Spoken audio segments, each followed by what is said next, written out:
মেঘের ওপর আকাশুরে। Writer Nova প্রথম থেকে শেষ। বাসরঘরে ঢুকতেই মৃদুলের পিঠে দুম করে এক কিল বসিয়ে দিল ওর বউ সাবা। মৃদুল রক্তচক্ষু করে কিছু সময় সাবার দিকে তাকিয়ে রইল। তারপর এগিয়ে গিয়ে সাবার চুলের খোপা টেনে সেও পিঠে একটা বসিয়ে দিল। সাবা পিঠে হাত দিয়ে চেঁচিয়ে বলল, এই তুই আমাকে মারলি কেন? তুই মারলি কেন আগে? একদম বেশ করেছি, তোকে মেরেছি। আমিও তাহলে বেশ করেছি। তুই ঠিক করিসনি। কত করে তোকে বললাম বিয়েটা ভেঙে দে, তা তো শুনলি না। ধেই ধেই করে নাচতে নাচতে বিয়ে করে নিলি, তা তুই ভাঙতে পারলি না? দেখ মৃদুল, আমার রাগ উঠাস না, তাহলে কিন্তু প্রলয় ঘটে যাবে, কচু ঘটবে। সর সামনের থেকে। আমি তোর সাথে সংসার করব না। আমারও বয়ে গেছে তোর সাথে সংসার করার। কি দেখে যে আব্বু আম্মু তোকে আমার ঘাড়ে চাপিয়ে দিল আল্লাহ জানে। এরকম একটা পেতনি নিয়ে আমি এক ঘরে থাকতে পারব না। সাবা মৃদুলের সামনে এসে দুই হাত কোমরে রেখে রাগী ভঙ্গিতে বলল, কি বললি তুই? এই তুই কাকে পেতনি বলিস? হ্যাঁ, নিজের চেহারা কখনো আয়নায় দেখছিস? তোকে দেখলে তো আয়নাও ভয় পেয়ে যাবে। আহা, এমন করে বলছো তুমি যেন আগুন সুন্দরী। সাবা ভাব নিয়ে বলল, জি একদম তাই। মৃদুল ওর মাথায় ঠাস করে এক থাপ্পড় দিয়ে বলল, সর সামনের থেকে। খালি ঢং করে। তুই থাপ্পড় মারলি কেন? বেশি কথা বললে চটকনা খাবি। বের হো আমার রুম থেকে। আমি তোকে স্ত্রী হিসেবে মানি না। আহা, তুমি কি ভারতীয় সিরিয়াল পাইছো শোনা? তুমি রুম থেকে বের হতে বলবে আর আমি ডেং ডেং করে বের হয়ে যাব? একটুও না। বের হতে হলে তুই বের হো। আর শোন, আমিও তোকে স্বামী হিসেবে মানি না, তাই আমার থেকে দূরে থাক। তোর সাথে এক ঘরে আমি থাকতে পারবো না। তাহলে বারান্দায় যা। আমি কোথাও যাব না। তুই বের হবি আমার রুম থেকে। তোর রুম কোথাও লেখা আছে? বেশি হচ্ছে কিন্তু সাবা। সাবা মৃদুলের গাল দুটো জোরে টেনে দিয়ে বলল, একটুও বেশি হচ্ছে না। গাল ছাড়। ঝাড়া মেরে গালের থেকে হাত ছাড়িয়ে নিল মৃদুল।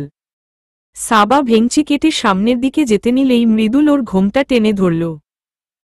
তারপর আবারও এক কথায় দুই কথায় দুজনের মধ্যে তুমুল মারামারি লেগে গেল।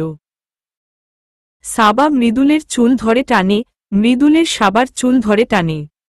কেউ কাউকে ছেড়ে দেওয়ার নয়। খাটে উঠে মারামারি করতে করতে সব ফুল ছিঁড়ে নষ্ট করে ফেলল।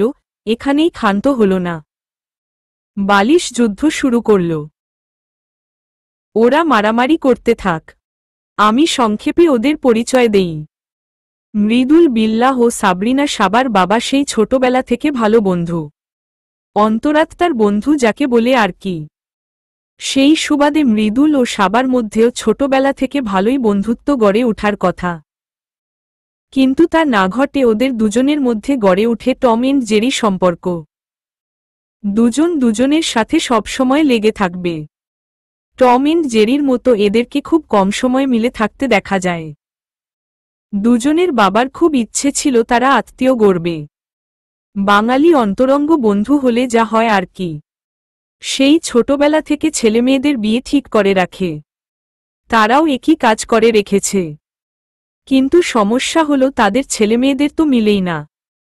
বিয়ের পর সব ঠিক হয়ে যাবে ভেবে এক প্রকার ধরে বেঁধে ব্ল্যাকমেইল করেই ওদের দুজনের হাত এক করেছে। বেশ বড় অনুষ্ঠান করে ওদের বিয়ে হয়েছে আজ। কোন উপায় বের করেও এরা বিয়েটা ভাঙতে পারেনি। কারণ দুজনেই দুজনের বাবাকে ভীষণ ভয় পায়। মারামারি করতে করতে দুজনেই হয়রান হয়ে ফ্লোরে হাত পা ছড়িয়ে ছিটিয়ে বসে আছে। সারা রুম বালিশের তুলা ও ছেঁড়া ফুলে বিচ্ছিরি অবস্থা। সাবার দিকে তাকিয়ে ফিক করে হেসে উঠল মৃদুল। কারণ সাবার চুলে তুলা ফুল লেগে পাগলনির মতো লাগছে। মাথার ঘোমটা ফ্লোরে ছড়িয়ে আছে। হঠাৎ দরজায় জোরে বাড়ি পারল। মৃদুল মাথা উঠিয়ে বলল, কে? অপর পাশ থেকে মৃদুলের বড় বোন মিথিলা চেঁচিয়ে বলল, দরজা খোল। কি শুরু করছিস তোরা? আবারও টম এন্ড জেরি যুদ্ধ শুরু করে দিছিস? আজকে তোদের বাসররাত সেই দিকে খেয়াল আছে? মৃদুল উঠে দরজা খুলতে গেলে সাবা ফিক করে হেসে উঠল। মৃদুল পিছনে ঘুরে সাবার দিকে তাকিয়ে জিজ্ঞেস করল, হাসিস কেন? তোর পাঞ্জাবির পেছনে দিক ছেঁড়া। এটা তোর কাজ। কে জানে হতে পারে। জলদি স্বীকার কর। বললাম তো হতে পারে। মুখে হতে পারে বললেও সাবা জানে এটা ওরই কাজ। মারামারি করতে গিয়ে ওর ডাইনির মতো বিশাল বড় নখের আছড়ে মৃদুলের পাঞ্জাবির পেছনে খামচি দিয়ে ছিঁড়ে ফেলছে। মৃদুলও ওকে মারতে বিভোর ছিল, তাই খেয়াল করেনি। মৃদুল একটা ক্রূর দৃষ্টি নিক্ষেপ করে দরজা খুলতে গেলেই সাবা সামনে এসে ওকে আটকে দিল। মৃদুল চোখ মুখে বিরক্তি নিয়ে বলল, কি হয়েছে? রুম দেখ। সাবার কথায় মৃদুল সারা রুমে চোখ বুলিয়ে চিৎকার করে উঠল, কি করছিস এগুলো? আমি একা করিনি, সাথে তুইও করছিস। সব দোষ তোর। কানের নিচে বেশি না 2টা দিব। দেখ তো আমার রুমটার কি অবস্থা করছিস। তুই ভালো করে জানিস আমার অগোছালো একদম পছন্দ নয়, কিন্তু আমার পছন্দ। অপর পাশ থেকে মিথিলা আবারও দরজা ধাক্কানো শুরু করল। বেচারি যে দরজার বাইরে দাঁড়িয়ে আছে তা এই দুজন বেমালুম ভুলে গেছে। এই মৃদুল, সাবা দরজা খোল। কি অকাজ করেছিস আমাকে একটু দেখতে দে। সাবা একবার দরজার দিকে তাকিয়ে মৃদুলের এক বাহু চেপে ধরে বলল, কোথায় যাস? দরজা খুলবো, হাত ছাড়। দরজা খুলিস না মৃদুল। কেন? দেখ তো রুমের কি অবস্থা। আপু দেখলে দুজনকে অনেক বকবে। বকলে বকবে, আমি একা বকুনি খাব না, সাথে তোকেও নিয়ে নিব। এমন করিস না ভাই আমার। কিছু একটা ভুজুং ভাজুং বলে আপুকে পাঠিয়ে দে। আমি তোকে রুম গুছাতে সাহায্য করব। সত্যি সাহায্য করবি তো? 3 সত্যি করব। মৃদুল শয়তানি হাসি দিয়ে সাবার দিকে তাকাল। সাবার সেদিকে খেয়াল নেই। মিথিলা এখনো সমান তালে দরজা ধাক্কাচ্ছে। মৃদুল জোরে চেঁচিয়ে বলল, কি শুরু করলে আপু? ছোট ভাইয়ের বাসর ঘরের দরজাকেও এভাবে ধাক্কায়? মাথার ঘিলু কি আছে নাকি গলে পড়ে গেছে? তোরা কথা কম বল, আগে দরজা খোল। আমি তোদের হাড়ে হাড়ে চিনি। তোরা যে কি কাজ করছিস আমি ভালো করে জানি। প্লিজ আপু ডিস্টার্ব করিস না, আমাদেরকে আমাদের মতো থাকতে দে। মিথিলা আরও কিছু সময় দরজা ধাক্কিয়ে হয়রান হয়ে চলে গেল। মৃদুল ভ্রু কুঁচকে শয়তানি হাসি দিয়ে সাবার থেকে নিজের বাহুটা টেনে নিয়ে কোণার থেকে একটা ঝাড়ু এনে ওর হাতে ধরিয়ে দিয়ে বলল, নে এবার ঘর ঝাড়ু দে, নয়তো একটা মারও নিচে পড়বে না। সাবা ছোট বাচ্চাদের মতো করে ঠোঁট ফুলিয়ে বলল, আমার মতো ছোট বাচ্চা মেয়ের সাথে তুই এমন করতে পারিস না। জলদি জলদি ঝাড়ু দে, নয়তো দেখবি আমি কি করতে পারি আর কি করতে পারি না। ঝাড়ু ধর, নয়তো ঝাড়ু দিয়ে দিব 2টা বাড়ি। তোর কপালে শনি আছে মৃদুল, দেখা যাবে। আগে কাজ কর। সাবা মুখটাকে কালো করে ঝাড়ু নিয়ে রুম পরিষ্কার করতে লাগল। মৃদুল বিছানার চাদর, বালিশের কভার পাল্টাতে ব্যস্ত হয়ে পড়ল। সাধারণত ছেলেদের একটু অগোছালো আর মেয়েদেরকে গুছালো দেখা যায়, কিন্তু ওরা দুজন এর উল্টো। মৃদুল খুব গুছালো ও পরিষ্কার একটা ছেলে। নিজের রুম অগোছালো, অপরিষ্কার ওর কখনো পছন্দ না। আর সাবা ওর বিপরীত, বড্ড বেশি অগোছালো সে। কোন জিনিস গুছিয়ে রাখতে পছন্দ করে না। আলসেমিতে ডিগ্রি কমপ্লিট করেছে সে। নিয়ম শৃঙ্খলার ধার ধারে না, যা মন চাইবে তাই করবে। বেশ কিছু সময় লাগিয়ে পুরো রুম গুছিয়ে ফেলল মৃদুল। সাবা রুম ঝাড়ু দিয়ে দরজার কোনায় ঠেস মেরে সেই যে দাঁড়িয়ে আছে তার কোন হুঁশ নেই। ভীষণ ঘুম পাচ্ছে তার, ঘুমে ঢুলছে সে। বাকি সব কাজ মৃদুল করেছে। পুরো রুমটায় একবার চোখ বুলালো মৃদুল। রুম দেখে বোঝার উপায় নেই যে একটু আগে এখানে বাসর ঘর সাজানো ছিল। এখন দেখে অন্য 5টা গুছানো রুমের মতো মনে হচ্ছে। ছেঁড়া ফুলের স্তূপ ঝুড়িতে তুলে পা টিপে টিপে মৃদুল রুম থেকে বের হয়ে গেল। কেউ দেখলে ঝামেলা শুরু করবে। বেশ কিছু সময় পর চোরের মতো রুমে ঢুকল মৃদুল। হাতে তার বেলচা ও ঝুড়ি। দরজা আটকিয়ে বিছানার দিকে তাকাতেই চমকে উঠল সে। বেশ কিছু সময় পর চোরের মতো রুমে ঢুকল মৃদুল। হাতে তার বেলচা ও ঝুড়ি। দরজা আটকিয়ে বিছানার দিকে তাকাতেই চমকে উঠল সে। বড় ঘোমটা টেনে খাটের মাঝখানে বসে আছে সাবা। তা দেখে মৃদুলের কপাল কুঁচকে এলো। তার কাছে বিষয়টা ঘাপলা লাগছে। সাবা তো ঘোমটা টেনে বসে থাকার মতো মেয়ে নয়। নিঃশব্দে খাটের ওপর উঠে ধীরে ধীরে সাবার ঘোমটা তুলল। ঘোমটা তুলে সে দেখে সাবা হা করে বসে বসেই ঘুমাচ্ছে।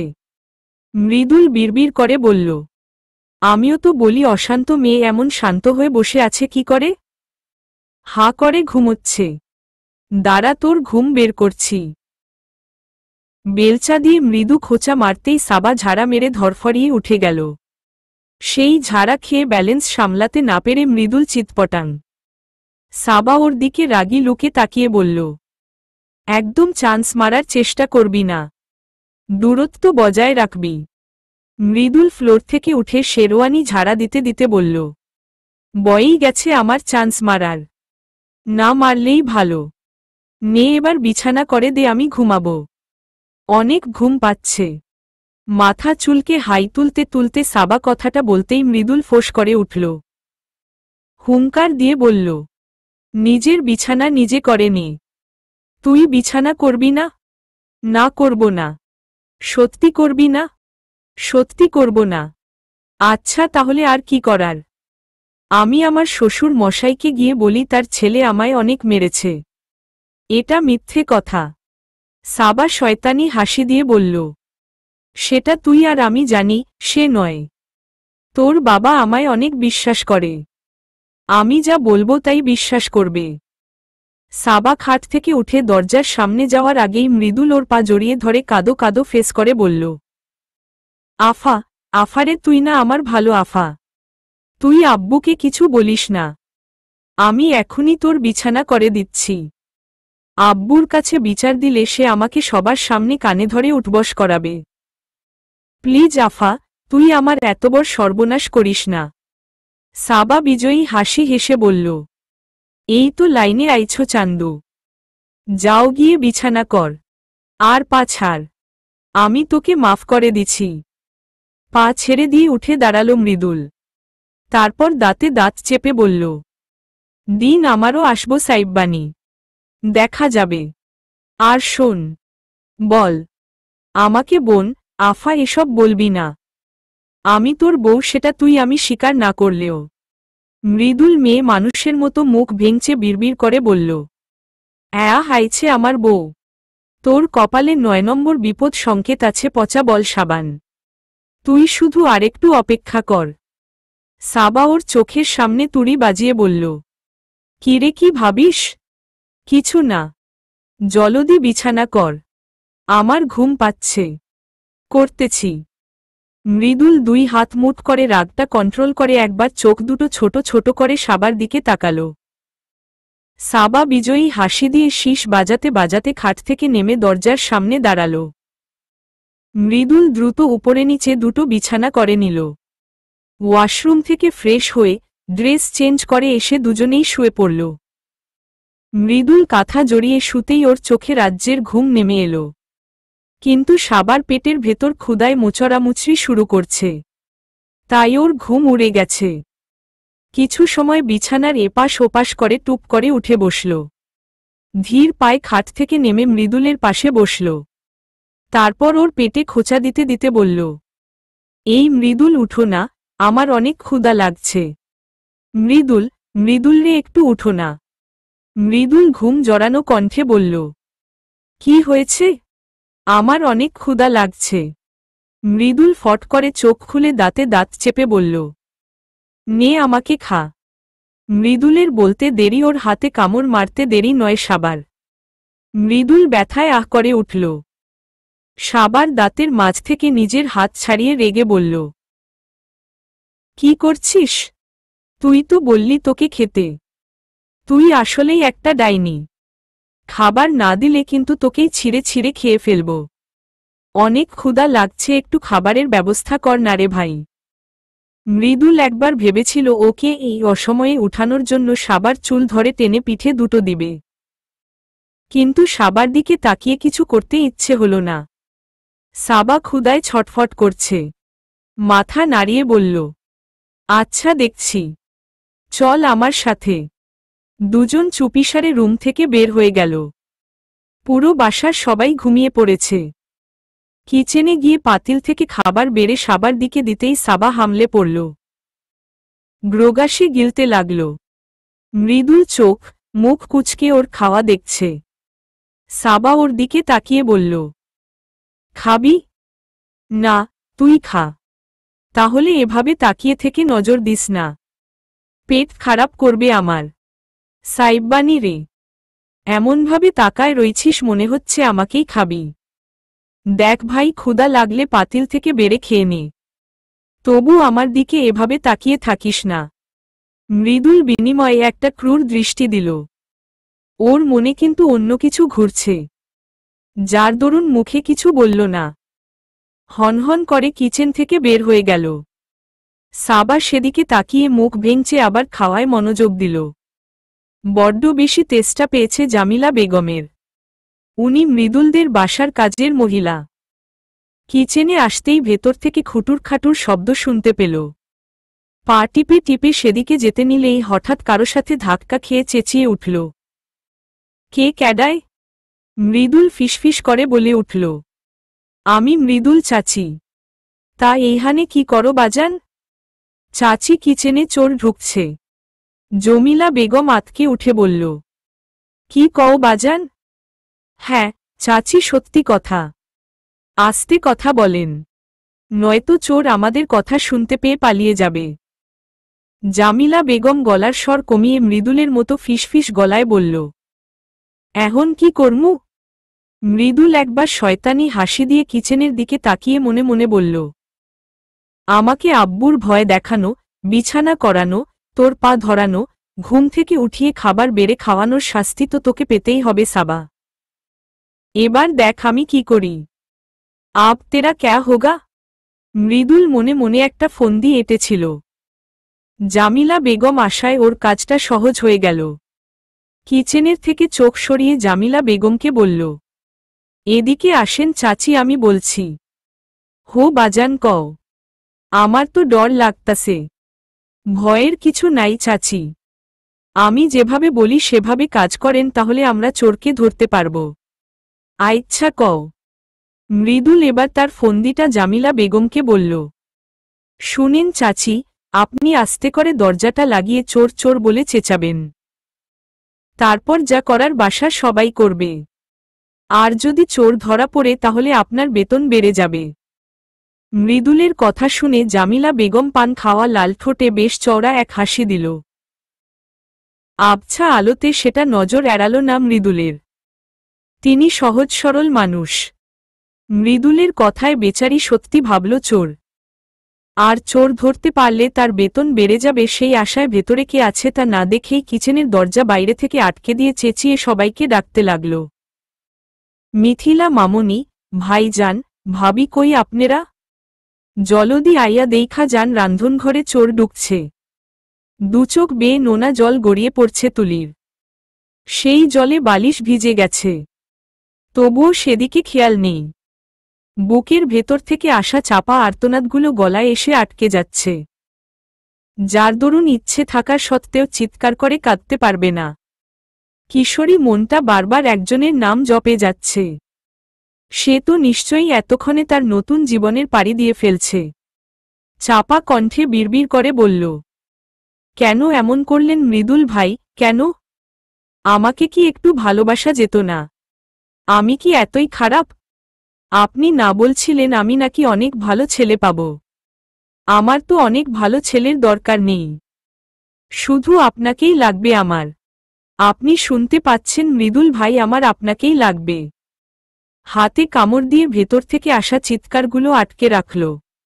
চোখের পানি কর্নিশ বেয়ে কানের মধ্যে গিয়ে বিরক্ত করছে। ওড়না দিয়ে কানের মধ্যে যাওয়া পানিটা মুছতেই মোবাইলের আলোটা জ্বলে উঠল। নাক টেনে চোখ মুছে বালিশের পাশ থেকে মোবাইলটা নিয়ে নিল। আজও সেই নাম্বার থেকে কল। গত এক সপ্তাহ ধরে একটা নাম্বার থেকে রাতের বেলা কল আসে, কিন্তু রিসিভ করলে ওপর পাশ থেকে কোন সারা শব্দ পাওয়া যায় না। বেশ কিছু সময় হ্যালো হ্যালো করে শেষে বিরক্ত হয়ে মোবাইল রেখে দেয় সে। আজও কলটা রিসিভ করে কানে দিয়ে বড় করে সালাম দিল। আসসালামু আলাইকুম। নিশ্চুপ। হ্যালো, কে বলছেন? এবারও অপর পাশ থেকে কোন শব্দ এলো না। তুলির রাগ উঠে গেল।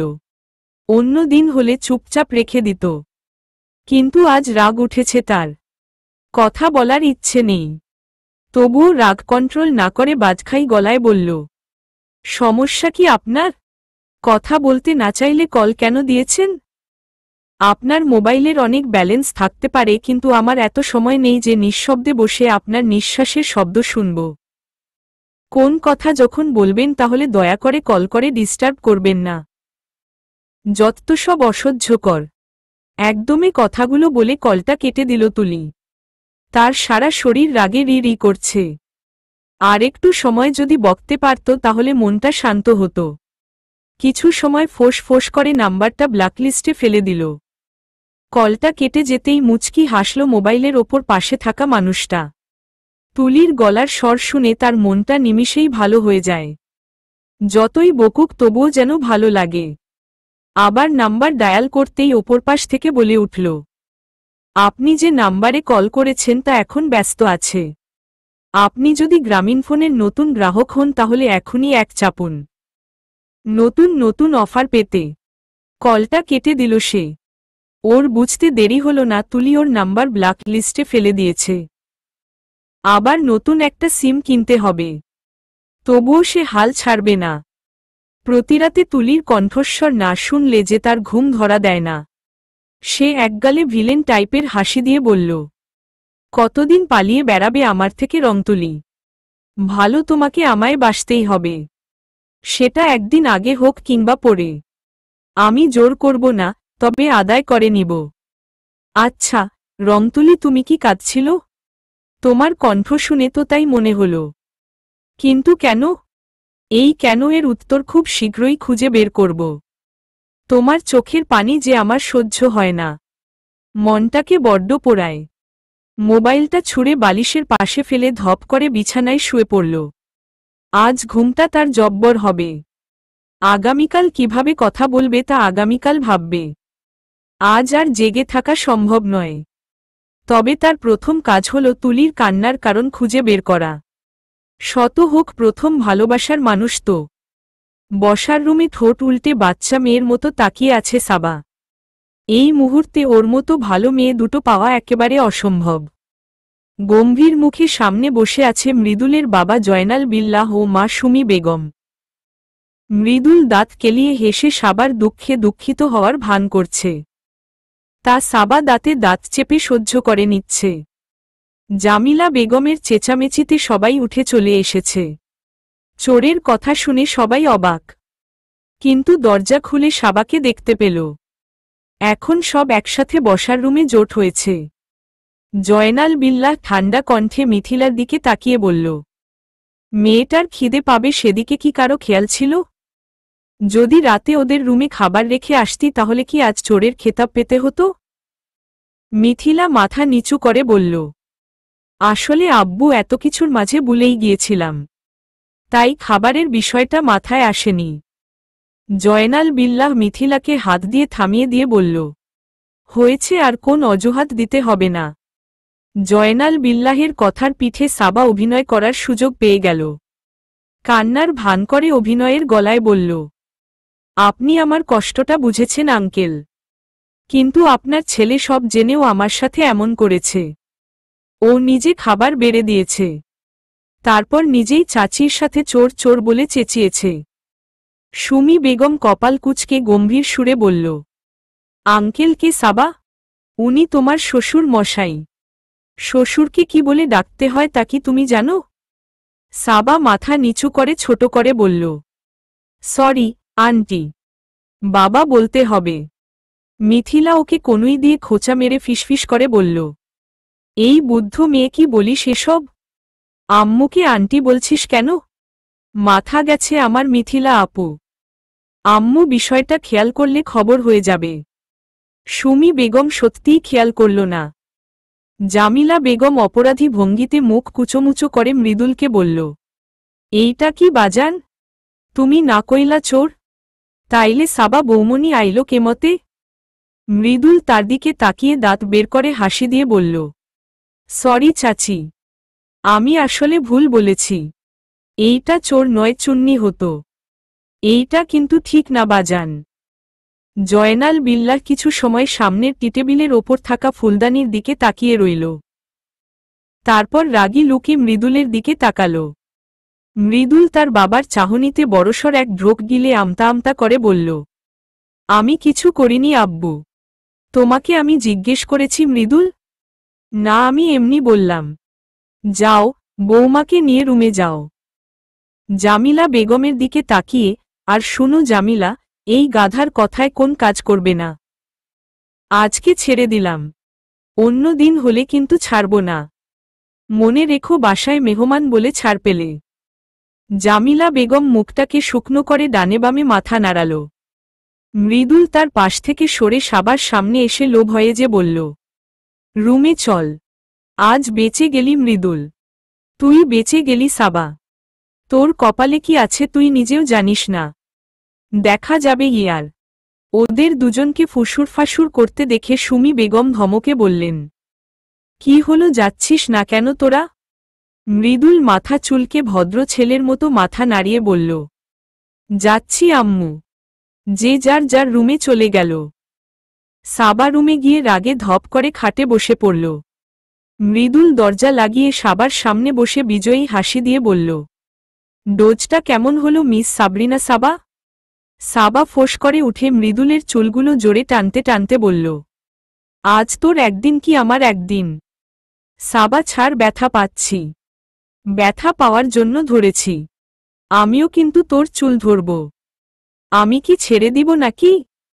মৃদুল ঝাড়া মেরে সাবার থেকে নিজেকে ছাড়িয়ে সাবার দুই হাত মুচড়ে পেছনে দিকে ধরে ভ্রু নাচিয়ে বলল, এবার তোকে কে বাঁচাবে পচা বল সাবান? ছাড় মৃদুল, ভালো হবে না কিন্তু। ছাড়ব নাকি করবি? কামড় দিব। দে, ভয় পায় নাকি? কুকুরের কাজই তো কামড় দেওয়া। সাবা মৃদুলের বাহুডোর থেকে নিজের হাত ছাড়ানোর জন্য মুচড়ামুচড়ি করতে লাগল। সাবা অতিরিক্ত নড়াচড়া করার কারণে আচমকা দুজন খাটের ওপর পড়ে গেল। প্রথমে সাবা, তার ওপরে মৃদুল। দুজন দুজনের দিকে কিছু সময় তাকিয়ে রইল। সাবা চোখ বন্ধ করে মৃদুলের দিকে এগিয়ে এলো। কি ভাবছেন, রোমান্টিক কিছু হবে? জীবনেও না। সাবা সর্বশক্তি লাগিয়ে মৃদুলের নাকের ডোগায় এক কামড় বসিয়ে দিল।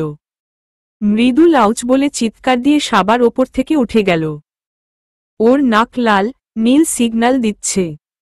সাবা উঠে বসে বিছানায় লুটোপুটি খেয়ে হাসতে লাগল। মৃদুল ভেবেছিল সাবার গাল দুটো জোরে টেনে দিবে কিংবা চুল ছিঁড়বে, কিন্তু ওর দিকে তাকিয়ে থেমে গেল। মুগ্ধ দৃষ্টিতে ওর লুটোপুটি খেয়ে হাসি দেখতে লাগল। মৃদুলকে ওর দিকে তাকিয়ে থাকতে দেখে সাবা হাসি থামিয়ে জিজ্ঞেস করল, কি দেখছিস? কিছু না।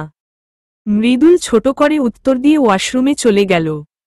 সাবা ওর যাওয়ার পানে তাকিয়ে বিড়বিড় করে বলল, আজব ছেলে। ওর মনে কখন কি চলে তা আজও বুঝতে পারলাম না। মুখ বাঁকিয়ে কাঁথা জড়িয়ে ধূপ করে হাত পা ছড়িয়ে শুয়ে পড়ল সাবা।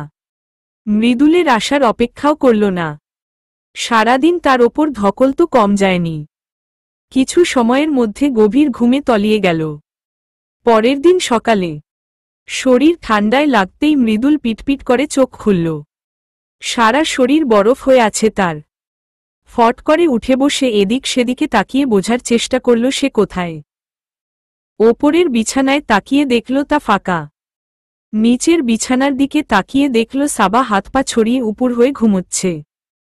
আর মৃদুল ওয়াশরুমের দরজার সামনে বসে আছে।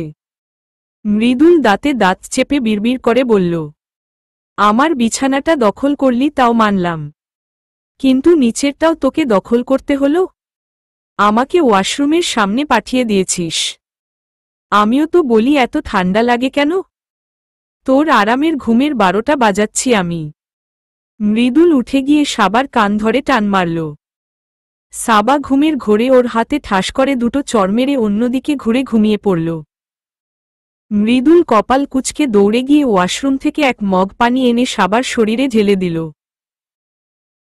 অন্যদিকে সাবা স্বপ্নে দেখছে গভীর পানিতে সে ধীরে ধীরে তলিয়ে যাচ্ছে। ধরফর করে উঠে দেখে ওর সারা শরীর ভিজে একাকার। অবাক চোখে সারা শরীরের দিকে তাকিয়ে সামনের দিকে তাকিয়ে মৃদুলের হাতে মগ দেখে পুরো বিষয় ক্লিয়ার হল। চোখ বন্ধ করে বড় করে একটা নিঃশ্বাস ছেড়ে মৃদুলকে বলল, এসব কি দেখতে পাচ্ছিস না? সকাল সকাল শুরু করছিস? কে শুরু করছে তা তো দেখতে পাচ্ছি। তুই শুরু করেছিস। জি না ম্যাডাম, তুই শুরু করেছিস। আমার বেডে তোর কি? কোথায় তোর বেড? একটু ভালো করে তাকিয়ে দেখ। সাবা আশেপাশে তাকিয়ে দেখে মৃদুলের বিছানার ওপর বসে আছে সে। তবুও গলায় জোর রেখে বলল, তো কি হয়েছে? কি হয়েছে মানে কি? তোর জন্য আমি উপরের বিছানা ছেড়ে দিয়েছি, আর তুই শেষে নিচের বিছানাটাও দখল করে নিলি। তাই বলে ভিজিয়ে দিবি? জি। সাবা কিছু সময় ফোঁস করতে করতে এগিয়ে এসে মৃদুলের পায়ে জোরে লাথি বসিয়ে দিল।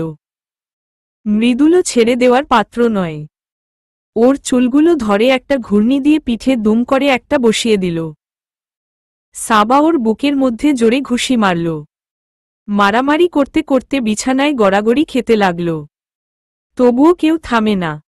সুযোগ বুঝে সাবা মৃদুলের পেটের ওপর উঠে শয়তানি হাসি দিয়ে বলল, এখন কোথায় যাবি? সর সাবা। একটুও না। সামনে থাকা বালিশ নিয়ে মৃদুলের মুখে পরপর 4টা বাড়ি দিল। বালিশটা একটু শক্ত টাইপের, তাই এই 4টা বাড়িতে মৃদুল চোখে কিছুটা সরিষা ফুল দেখছে। চুপচাপ চোখ দুটো বন্ধ করে শুয়ে রইল। ওর পেটের ওপর বসেই সাবা খিলখিল করে হাসছে। হঠাৎ মৃদুলের দিকে তাকিয়ে থমকে গেল। 2 গালে থাপ্পড় দিতে দিতে ভয়ার্ত কণ্ঠে বলল, এই মৃদুল, কি হয়েছে তোর? মৃদুল, মৃদুল রে। সাবা এগিয়ে এসে ওর মুখের সামনে ঝুঁকে পড়ল। এতে ওর এলোমেলো চুলগুলো মৃদুলের মুখে বাড়ি খেতে লাগল। মৃদুল এমন সুযোগের অপেক্ষা করছিল। চোখ খুলে একগালে হেসে সুযোগ বুঝে সাবাকে কাবু করে ফেলল।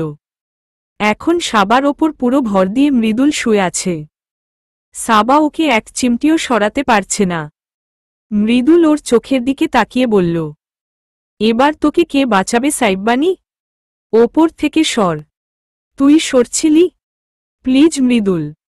মৃদুল ওর দিকে না তাকিয়ে গলায় মুখ গুজে শুয়ে রইল। সাবা এবার কিছুটা চমকে উঠল। মৃদুল এই প্রথম ওর এত কাছে। নিঃশ্বাস ভারী হয়ে আসছে তার। কাপা কাপা কণ্ঠে বলল, মৃদুল উঠো। উহু, প্লিজ। আমার ভালো লাগছে। এভাবেই থাক। ভালো হবে না কিন্তু। না হোক। আমার ভালো লাগছে না।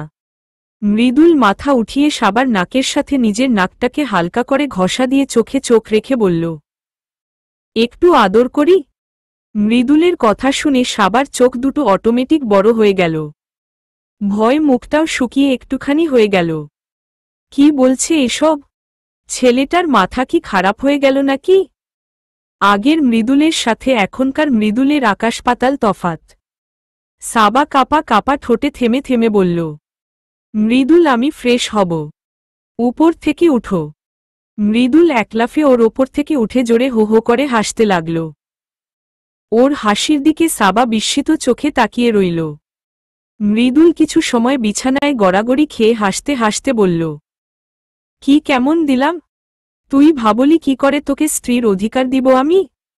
যা সর সামনের থেকে। তোকে ভয় দেখাতে বলেছি এসব। তোর মুখটা যা হয়েছিল না, একদম দেখার মতো। আমি আদর আর তোকে, ইম্পসিবল। সাবা প্রত্যুত্তরে কিছু বলল না।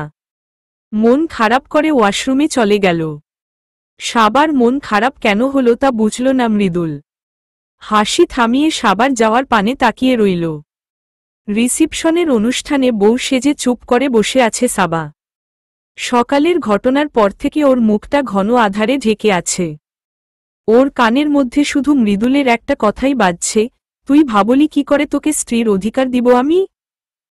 এই কথাটা শুনে ওর মন খারাপ হয়ে গিয়েছিল। কিন্তু কেন?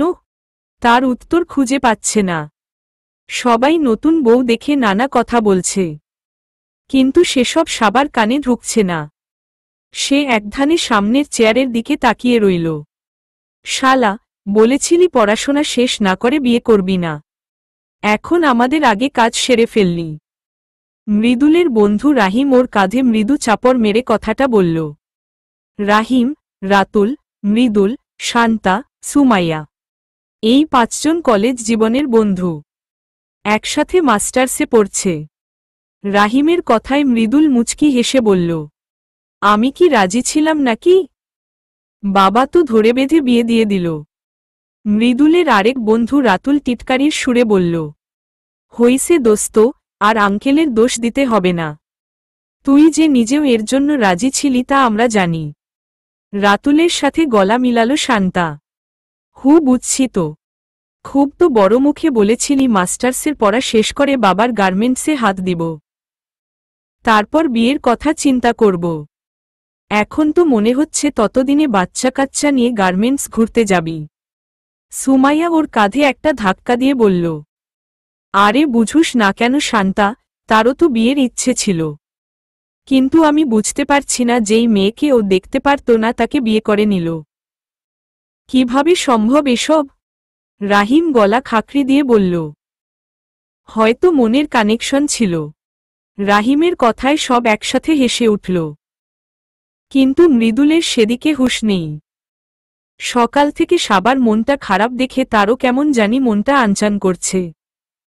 সাবাকে এতটা চুপচাপ মেনে নিতে পারছে না সে। চোখ মুখ পুচকে মনে মনে ভাবল, আমি কি ওকে একটু বেশি হার্ড করে ফেলেছি? সকালে এরকম করে কথা বলা আমার একটুও ঠিক হয়নি। মাফ চেয়ে নিব কি? শান্তা মৃদুলের চোখের সামনে হাত নাড়াতে মৃদুলের ধ্যান ভাঙল। শান্তা চোখে সন্দেহ রেখে জিজ্ঞেস করল, কিরে কি ভাবছিস? মৃদুল ওদের তাড়া দিয়ে বলল, তোরা একটু থাক, আমি আসছি। সুমাইয়া বলল, কোথায় যাস?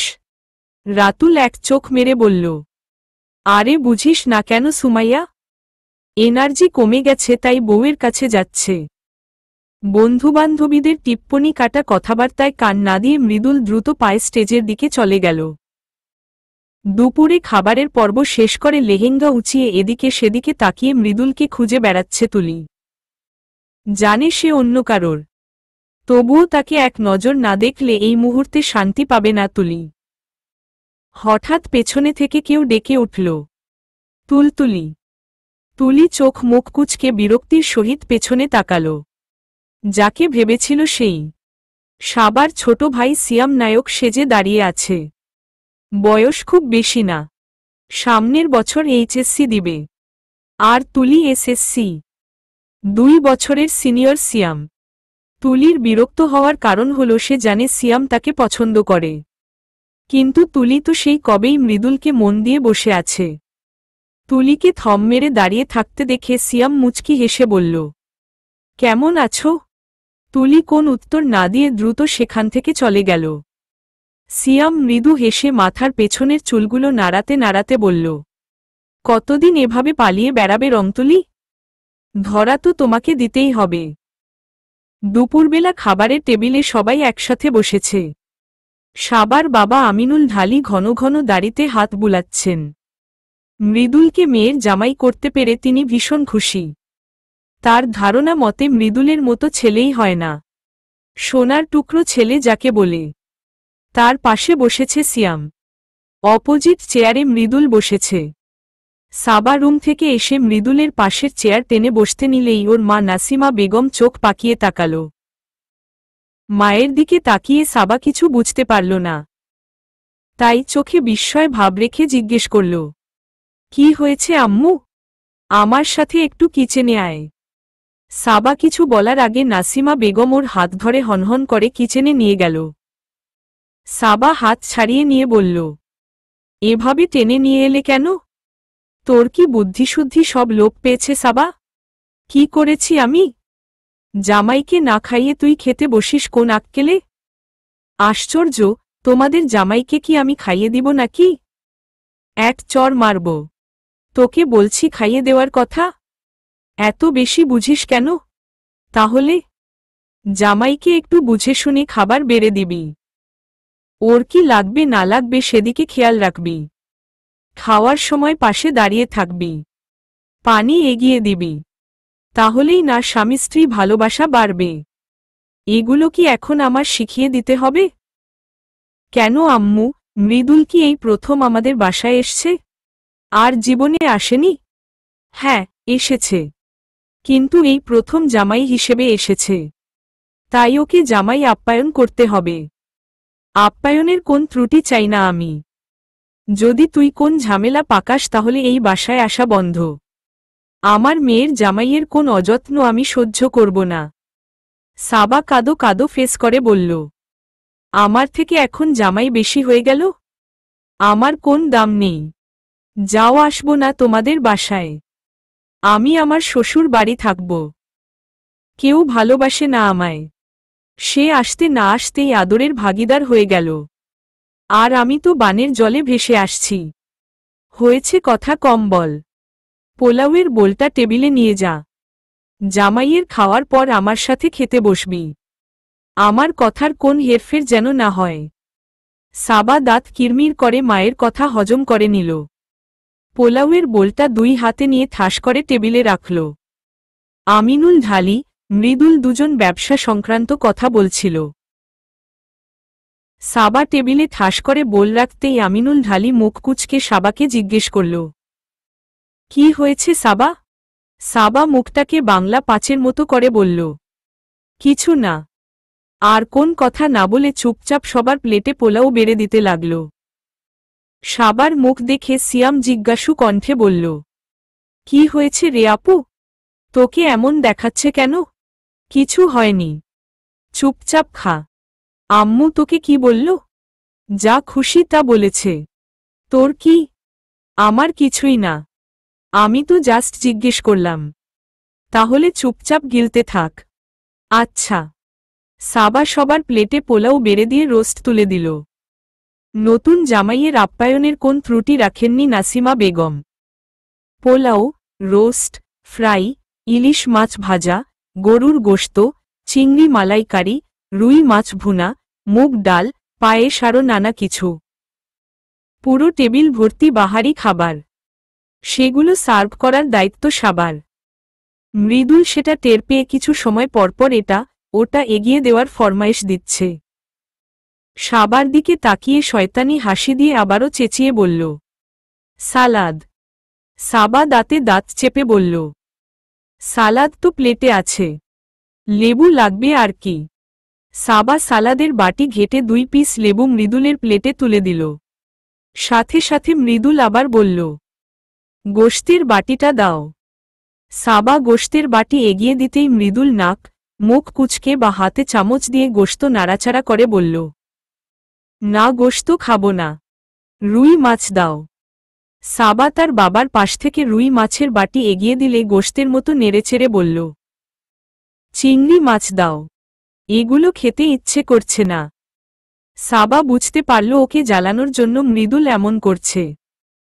তাই একবার চোখ মুখ খিচে কিছু বলতে চাইলে ওর অবস্থা বুঝে কিচেনের দরজা থেকে নাসিমা বেগম চেঁচিয়ে বলল, কিরে সাবা, জামাই কি চায়? জলদি দে। দিচ্ছি আম্মু। টেবিল ঘুরে সিয়ামের সামনে থেকে চিংড়ি মাছের বাটি এনে মৃদুলের সামনে রাখল। তবে এবার মৃদুল বাটিতে হাত দেওয়ার আগে সাবা চামচ তুলে একের পর এক চিংড়ি মাছ মৃদুলের প্লেটে তুলে দিল। আর শয়তানি হাসি দিয়ে মৃদুলকে বলল, আপনার না চিংড়ি মাছ অনেক পছন্দ। এগুলো সব কিন্তু শেষ করতে হবে। আমি কোন কথা শুনব না। মৃদুল চোখ দুটো গোল করে কিছু বলার আগে আমিনুল ঢালি বলল, জামাইয়ের চিংড়ি মাছ পছন্দ? তাহলে মাত্র 2টো দিয়েছিস কেন সাবা? আরও 2টো দে। বাবার আদেশ পেয়ে টুপ করে আরও 2টো চিংড়ি মাছ মৃদুলের প্লেটে তুলে দিল সাবা। মুখে তার বিজয়ী হাসি। মৃদুলের যে চিংড়ি মাছে অ্যালার্জি তা জেনেও ওকে শিক্ষা দিতে জেনে শুনে সাবা এমন করল। এদিকে মৃদুল পড়েছে বিপাকে। সে পারছে না মাছ উঠিয়ে রাখতে, না খেতে। শ্বশুর কি নাকি বলে সেই ভয়। সাবা এবার এক এক করে প্রতিটা পদ থেকে চামচ দিয়ে উঠিয়ে মৃদুলের প্লেটে তুলে দিল। মৃদুল নিজের প্লেটের দিকে তাকিয়ে হাসবে না কাঁদবে বুঝতে পারছে না। পুরো প্লেট ঠাসা। সাবা ওর কানের কাছে মুখ এনে ফিসফিস করে বলল, আমাকে জ্বালানোর শোধ তো আমি তুলবই। এখন চুপচাপ এগুলো শেষ করে তারপর উঠবি, নয়তো আরও কিছু প্লেটে তুলে দিব। মৃদুল শুকনো ঢোক গিলে অল্প একটু করে মুখে দিতে লাগল। 4টা চিংড়ি মাছ দেখেই ওর ভয় করছে। একটা খেলেই অবস্থা নাজেহাল, আর 3টা শেষ করবে কি করে? সাবা দাঁত কেলিয়ে হাসছে। তা দেখে মৃদুল ওর পায়ে জোরে একটা পাড়া দিয়ে বসল। সাবা আউচ করে চেঁচিয়ে পায়ে হাত দিয়ে বসে পড়ল। আমিনুল ঢালি খাওয়া রেখে চেঁচিয়ে বলল, কি হলো তোর আবার? সাবা একবার মৃদুলের দিকে তাকিয়ে ফোঁস ফোঁস করতে করতে নিচু স্বরে বলল, হাতিতে পাড়া মেরেছে। সাবার কথা তার বাবা না শুনলেও সিয়াম ঠিকই শুনতে পেয়েছে। সিয়াম লেগপিস চিবুতে চিবুতে ভ্রু নাচিয়ে বলল, কোন হাতি তা কিন্তু আমি জানি আপু। চুপ কর। মৃদুল এমন একটা ভান করে খাচ্ছে যেন সে কিছুই করেনি। খাবার রেখে সাবার দিকে তাকিয়ে না জানার ভান করে আদুরে গলায় বলল, কি হয়েছে তোমার? সাবা চোখ পাকিয়ে বিড়বিড় করে বলল, কিছু না। আপনি গিলেন? গিলতেই তো বসছেন, তাই দিকপাশ না তাকিয়ে গিলতে থাকেন। মৃদুল 2 ঠোঁট চোখা করে চুমু দেওয়ার ভান করে খাওয়ায় মনোযোগ দিল। সাবা মনে মনে ভাবতে লাগল মৃদুলকে কিভাবে শায়েস্তা করা যায়। আমিনুল ঢালি খাবার শেষ করে পায়েস বলে চেঁচিয়ে উঠল। নাসিমা বেগম পায়েসের বাটি তার হাতে তুলে দিল। আমিনুল ঢালি তৃপ্তির ঢেকুর তুলতে তুলতে মৃদুলকে বলল, তুমি বাবা আস্তে আস্তে খেতে থাকো, আমি বরং উঠছি। সাবার মা পায়েসের বাটিটা এখন রাখো, একটু পর রুমে পাঠিয়ে দিও। আমিনুল ঢালি চলে গেল। সিয়ামের খাওয়া শেষ, সেও উঠে পড়েছে, কিন্তু মৃদুলের প্লেটের খাবার শেষ হওয়ার নামও নিচ্ছে না। নিবে কি করে? একটু শেষ হলেই তো ডাবল খাবার তুলে দিচ্ছে সাবা। আজ ওকে খাইয়ে খাইয়ে মারবে। নাসিমা বেগম মৃদুলকে জিজ্ঞেস করল, বাবা আর কিছু লাগবে? না আম্মু, একটু গোশত দেই। না, না আর লাগবে না। নাসিমা বেগম মেয়েকে পাশ কাটিয়ে আবারও কিচেনে চলে গেল। এটো বাসনপত্র ধুতে হবে। সে চলে যেতেই সাবা দ্রুত গোশতের বাটি হাতে নিয়ে মৃদুলের প্লেটে গোশত তুলে দিতে দিতে বলল, আরে লজ্জা পাও কেন মৃদুল? আমরাই তো, একটু গোশতি তো খাবা, তাতে আবার লজ্জা কিসের? মৃদুল মুখে কিছু না বললেও সাবার দিকে তাকিয়ে খাইয়া ফালামু লোক দিল। সেই দৃষ্টি এড়িয়ে সাবা শয়তানি হাসি দিল। মৃদুল দাঁতে দাঁত চেপে বলল, ডাল দাও। মৃদুল ডাল চাইতেন, সাবার মনে শয়তানি বুদ্ধি হানা দিল। সামনে তাকিয়ে ওর বাবার হাত ধোয়া জুঠা পানির বাটিটা দেখতে পেল। ডালের বাটি থেকে 2 চামচ ডাল জুঠা পানিতে ফেলে দিল। এতে হলদটে কালারটা আরও গাঢ় হয়ে গেল। মৃদুল এক হাতে মোবাইল টিপছিল। মোবাইলের দিকে তাকিয়েছিল বলে দেখল না। সাবা সেই বাটি থেকে চামচ উঠিয়ে 1 চামচ মৃদুলের প্লেটে চালান করে দিল। মৃদুল মোবাইল দেখতে দেখতে ডাল দিয়ে কিছুটা পোলাও মেখে যেই এক লোকমা মুখে তুলেছে অমনি নাসিমা বেগম হুঙ্কার দিয়ে সাবাকে বলল, আরে আরে করছিস কি? ওগুলো তো ডাল নয়, তোর আব্বুর হাত ধোয়া জুঠা পানি। মৃদুল মোবাইল থেকে চোখ উঠিয়ে সাবার দিকে তাকাল। সাবা ধরা পড়ার ভয়ে চমকে উঠল। মৃদুল একবার প্লেটের দিকে তাকিয়ে আরেকবার সাবার হাতে থাকা বাটির দিকে তাকাল। সেদিকে তাকাতেই ওর ভেতর থেকে সব গুলিয়ে আসতে শুরু করল। মুখের খাবার প্লেটে ফেলে মুখ আটকিয়ে ওয়াক ওয়াক করতে করতে বেসিনে ছুট মারল। সাবা হাসতে হাসতে চেয়ারে বসে পড়ল। ইস, একটুর জন্য ধরা পড়ে গেল। ওর মা আরেকটু দেরিতে আসলেই তো সবটুকু মৃদুলকে খাওয়াতে পারত। গভীর ঘুমে আচ্ছন্ন পুরো পৃথিবী, শুধু ঘুম নেই মৃদুলের চোখে। সাবা হাত পা ছড়িয়ে এলোমেলোভাবে বিছানায় শুয়ে আছে। চারিদিকে ঘুটঘুটে অন্ধকার। গলির মুখে একটা কুকুর একটানা ঘেউ ঘেউ করে তার উপস্থিতি জানান দিচ্ছে। বাইরের টিমটিম আলোর লাইটের আলো ভেন্টিলেটর ভেদ করে রুমে এসে উক্তি দিচ্ছে। সেদিকে তাকিয়ে বড় করে একটা দীর্ঘশ্বাস ছাড়ল মৃদুল। হুট করে ঘুমটা ভেঙে গেছে। দুপুরে চিংড়ি মাছ খাওয়ার ফল ভোগ করছে এখন। সারা শরীরে এর মধ্যে লাল্লা রাশ উঠে গেছে নিশ্চয়ই, যা ভীষণ চুলকাচ্ছে। সাবা ও মৃদুলের বাসা ওপর তলা নিচ তলা তফাত। তবুও প্রয়োজন ছাড়া খুব বেশি একটা সাবাদের বাসায় আসা হতো না তার। এত রাতে ঔষধ বা পাবে কোথায়? তাই চুপটি মেরে শুয়ে আছে। কিছু সময় এপাশ ওপাশ করে উঠে বসল মৃদুল। একবার সাবার দিকে তাকিয়ে মুচকি হাসল। পুরো খাট দখল করে শুয়ে আছে। মৃদুলকে ওর সাথে ঘুমাতে বলেছিল, কিন্তু সে জেদ করে নিচে শুয়েছে। বিড়বিড় করে বলল, পাগলি মেয়ে, এত অগোছালো মেয়ে আমি আর দুটো দেখিনি। আমি এত গুছালো বলেই হয়তো ও এত অগোছালো। ওড়না কোথায় আছে, জামা কোথায় আছে তারও ঠিক ঠিকানা নেই। ঘুমের মধ্যে ওকে বাইরে নিয়ে ফেলে দিলেও হয়তো ওর হুঁশ ফিরবে না। আস্তে করে বারান্দার দরজাটা খুলে বাইরে গিয়ে দাঁড়ালো মৃদুল। গলির মুখের কুকুরটা এখনো চেঁচাচ্ছে। তাতে মৃদুলের কপাল কুঁচকে গেল। তা এখন সিগারেট খাওয়ার ভীষণ ক্রেভিং হচ্ছে। যদিও সে তুখোর সিগারেটখোর নয়, তবুও মাঝে মাঝে বন্ধুদের পাল্লায় ২-৩টা অনায়াসে টানতে পারে। কিন্তু এখন তার কাছে সিগারেট নেই। কিছু সময় ছটফট করে রুমে গিয়ে শুয়ে পড়ল। যেইমাত্র চোখ দুটো লেগে এসেছে ওর ওপর ধপ করে কিছু একটা পড়ল। বিষয়টা বুঝতে ওর কিছু সময় লাগল। যখন বুঝল চেঁচিয়ে বলল, সাইব্বা নিরে, ও আল্লাহ আমি আজ নেই। সাবা ওর মাথাটা হালকা একটু তুলে ঘুম কাতুরে কণ্ঠে বলল, কি হয়েছে? আল্লাহ গো আমায় বাঁচাও। এই তোর পুরো খাটেও কি হয় না? খাট থেকে পড়লি তো পারলি আমার ওপরই পড়তে হলো। ঘুমাতে দে মৃদুল। মৃদুলের এখন চিনচিন করে রাগ উঠছে। মেয়েটার কি আসলেই মাথার কোন স্ক্রু ঢিলা নাকি? মাঝে মাঝে মৃদুলের তাই মনে হয়। খাট থেকে নিচে পড়ে গেছে তাও কোন হুঁশ নেই। মৃদুল অবশ্য ভুল বলেনি তখন। সাবা ঘুমালে দিনদুনিয়ার হুঁশ থাকে না। অথচ মৃদুলের গায়ে সামান্য মশা বসলেই ওর ঘুম নষ্ট। আষ্টেপৃষ্ঠে জড়িয়ে ধরে ঘুমিয়ে গেছে সাবা। মৃদুলের অস্বস্তি লাগছে। হুট করে শরীরে ৫০ কেজি ভারের কিছু পড়লে সে কি আদৌ ঠিক থাকতে পারে? যদিও সাবার ওজন ৫০+। কোনোরকম ঠেলেঠুলে সাবাকে ওর থেকে সরাল। উঠে লাইট জ্বালাতে গিয়ে পিঠ ধরে হালকা চেঁচিয়ে বলল, আল্লাহ আমার পিঠ। ডিম লাইটটা জ্বালিয়ে সাবাকে কোলে করে বিছানায় শুয়ে দিল। কিন্তু বিপত্তিতে পড়ল মৃদুল। সাবা ওর এক হাত জড়িয়ে গুটিসুটি মেরে শুয়ে রইল। মৃদুল ওর দিকে তাকিয়ে কিছু একটা ভাবল। আমি কি ওর সাথে ঘুমাবো? সকালে দেখলে কি ভাববে? সারা বাসা তো চেঁচিয়ে মাথায় তুলে ফেলবে। মৃদুল নিজের সাথে যুদ্ধ করতে লাগল। ও দ্বিধাদ্বন্দ্বে ভুগছে।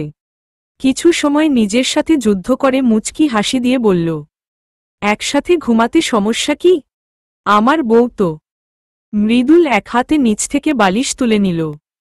তারপর সাবাকে শক্ত করে জড়িয়ে ধরে কাঁথা মুড়ি দিয়ে শুয়ে পড়ল। অদ্ভুত বিষয় হল মিনিট ৫-এর মধ্যে মৃদুলের চোখে ঘুম এসে ভর করল। সাবার উঠার আগেই মৃদুল উঠে গেল, যাতে সাবা কিছুই জানতে পারল না। সাবা উঠে ফ্রেশ হয়ে বারান্দায় দাঁড়াল। মৃদুলকে সে দেখতে না পেয়ে মনে মনে খুশি হল। বিড়বিড় করে বলল, যাক বাবা, আপদ বিদেয় হয়েছে। ২ হাত নাড়িয়ে নাচতে আরম্ভ করল। পেছনে থেকে মৃদুল গম্ভীর কণ্ঠে বলল, কোন আপদ বিদেয় হয়েছে রে সাবা? মৃদুলের কণ্ঠ পেয়ে সাবা নাচ বন্ধ করে নিজের কপালে একটা চাপড় মারল। তারপর পিছনে ঘুরে দেখল মৃদুল ২ হাতে দুটো কফির মগ হাতে নিয়ে ভ্রুজোড়া কুঁচকে ওর দিকে তাকিয়ে আছে। সাবা মৃদুলের দিকে তাকিয়ে দাঁত কেলিয়ে বলল, কোন আপদ? কিসের আপদ? আমি স্পষ্ট শুনতে পেয়েছি। তাই ভনিতা না করে জলদি বল। তোর থেকে বড় আপদ আমার জীবনে আছে নাকি? ও তাহলে আমার কথা বলা হচ্ছিল? ভেবেছিলাম তুই চলে গেছিস। কোথায় যাব আমি? বাসায়। শ্বশুর বাড়ি বেরানো এখনো হয়নি তো? ইস, আসছে শ্বশুর বাড়ি বলার লোক। নে ধর। মৃদুল একটা মগ সাবার দিকে বাড়িয়ে দিল। সাবা এক ভ্রু উঁচু করে সন্দেহের দৃষ্টিতে বলল, হঠাৎ এত ভালো ব্যবহার? কোন মতলব নেই তো? তোকে আমি হাড়ে হাড়ে চিনি। এর জন্যই বলে কারো ভালো করতে নেই। ভালো মনে নিজ হাতে বানিয়ে নিয়ে এলাম, তা ভালো লাগলো না। যা, তোর খেতে হবে না। আমি 2 মগ খেয়ে নিব। আজকাল ভালো করলে ভালো নেই। মৃদুলের সিরিয়াস ভঙ্গিতে বলা কথাগুলো সাবাকে কিছু সময় ভাবালো। মৃদুল কফির মগ নিয়ে চলে যেতে নিলে সাবা বলল, থাক, এত কষ্ট করে যেহেতু এনেছিস তাহলে আর নিবি কেন? আমাকে দে, আমি কষ্ট করে খেয়ে নেই। কোন দরকার নেই তোর কষ্ট করে খাওয়ার। সাবা মৃদুলের কথা না শুনে ছো মেরে কফির মগটা নিয়ে গিয়ে শয়তানি হাসি দিল। অথচ মৃদুলের মনে তো প্রথম থেকেই শয়তানি বুদ্ধি খিচুড়ি পাকাচ্ছে। নয়তো সে কি নিজ হাতে কফি বানিয়ে নিয়ে আসে? সাবা কপাল কুঁচকে ছোট করে এক চুমুক দিল। না, সব ঠিক আছে। তবুও মৃদুলের ভালো মানুষিতে তার ঢের সন্দেহ হচ্ছে। এই ছেলে তো এত ভালো ব্যবহার করার মানুষ নয়। অপরদিকে মৃদুল মনে মনে শয়তানি হাসি দিচ্ছে। এক ধ্যানে সাবার দিকে তাকিয়ে থাকতে দেখে সাবা খোঁচা মেরে বলল, তুই কিছু মিলাসনি তো? তোকে বিশ্বাস হয় না। এত সন্দেহ নিয়ে খেতে হবে না। দে, আমার কফি ফেরত দে। থাক থাক, লাগবে না। তুই এভাবে তাকিয়ে থাকিস না তো আমার সন্দেহ হয়। মৃদুল কোন উত্তর দিল না। মুচকি হাসল। সাবা এবার বেশ বড় করে একটা চুমুক দিল। মৃদুল এটারই অপেক্ষা করছিল। সাবা মুখে কফি নিতেই মৃদুল কানের সামনে এসে বলল, জানিস সাবা, তোর কফির মগে কি মিলিয়েছি? সাবা চোখ দুটো রসগোল্লা করে কফি না গিলে মৃদুলের দিকে তাকিয়ে রইল। ওর কথা শুনে কফি গিলতেও পারছে না, ফেলতেও পারছে না। বিস্মিত চাহনিতে মৃদুলের মুখের পানে তাকিয়ে আছে কি বলবে তা শোনার জন্য। মৃদুল একটা বিজয়ী হাসি দিয়ে বলল, কিছুই মিলাইনি, শুধু একটু থুথু দিছিলাম। থুথুর কথা শুনে সাবা ফুস করে সব কফি মুখ থেকে মৃদুলের বুকের ওপর ফেলে দিল। তাতে মৃদুলের টি শার্ট কিছুটা ভিজে গেল। ভেতর থেকে সব গুলিয়ে আসছে সাবার। ওড়না দিয়ে জিওভা ঠোঁট মুছতে মুছতে মৃদুলকে ঝাঝালো গলায় বলল, খাচ্চর ছেমরা, পিশাচ, সর সামনের থেকে। ওয়াকথু, আমার বমি পাচ্ছে। It's revenge. গতকাল দুপুরে আমাকে জুঠা পানি খাওয়ার শাস্তি এটা। দেখ এবার কেমন লাগে। সাবা এখন কথা বলার মুডে নেই। আরও কয়েকবার ওয়াক ওয়াক করতে করতে ওয়াশরুমে ছুটল। মৃদুল হাসতে হাসতে ফ্লোরে বসে পড়ল। তবে এটা মিথ্যে কথা ছিল। সে সাবার কফিতে মোটেও থুথু দেয়নি। শুধু ওকে শায়েস্তা করার জন্য মিথ্যে বলেছে। ওয়াশরুম থেকে সাবার ওয়াক ওয়াক করার আওয়াজ আসছে। একবার কান পেতে সেই শব্দ শুনে বিজয়ী ভঙ্গিতে হাসল। তার প্রতিশোধ নেওয়া হয়ে গেছে। তারপর আয়েশ করে নিজের কফির মগে বিশাল এক চুমুক দিল। মুখের কফিটুকু শেষ করে বড় করে একটা নিঃশ্বাস নিয়ে তা ধীরে ছাড়ল। প্রতিশোধ নিতে পেরে তার মনটা এখন বেশ ফুরফুরে। নিজে নিজে বলে উঠল, আহ কি শান্তি। সিঁড়ি বেয়ে নিচে নামতে নিলেই সিয়ামের সাথে দেখা হলো তুলির। পাশাপাশি ফ্ল্যাটে থাকে তারা। তুলি স্কুল ড্রেস পরে 2 কাঁধে ব্যাগ ঝুলিয়ে বেনি নাচিয়ে নিচে নামছে। সিয়ামও কলেজের জন্য তৈরি হয়ে নিচে নেমেছিল। প্র্যাকটিক্যাল খাতা নেওয়ার কথা মনে ছিল না বলে দ্রুত সিঁড়ি বেয়ে উপরে উঠতে লাগল। তুলির পথ আটকে সিয়াম বলল, কি হয়েছে তোর তুলতুলি? কিছু না সিয়াম ভাইয়া। তাহলে আমাকে এমন এড়িয়ে চলিস কেন? পথ ছাড়ো, আমার স্কুলে দেরি হয়ে যাচ্ছে। আমার কথার উত্তর না দিয়ে তুই কোথাও যেতে পারবি না। সিয়াম ভাইয়া, আমার কথা বলতে ভালো লাগছে না। দয়া করে রাস্তা ছাড়ো। বল না, কি হয়েছে? আমাকে এত এড়িয়ে চলিস কেন? কি করেছি আমি?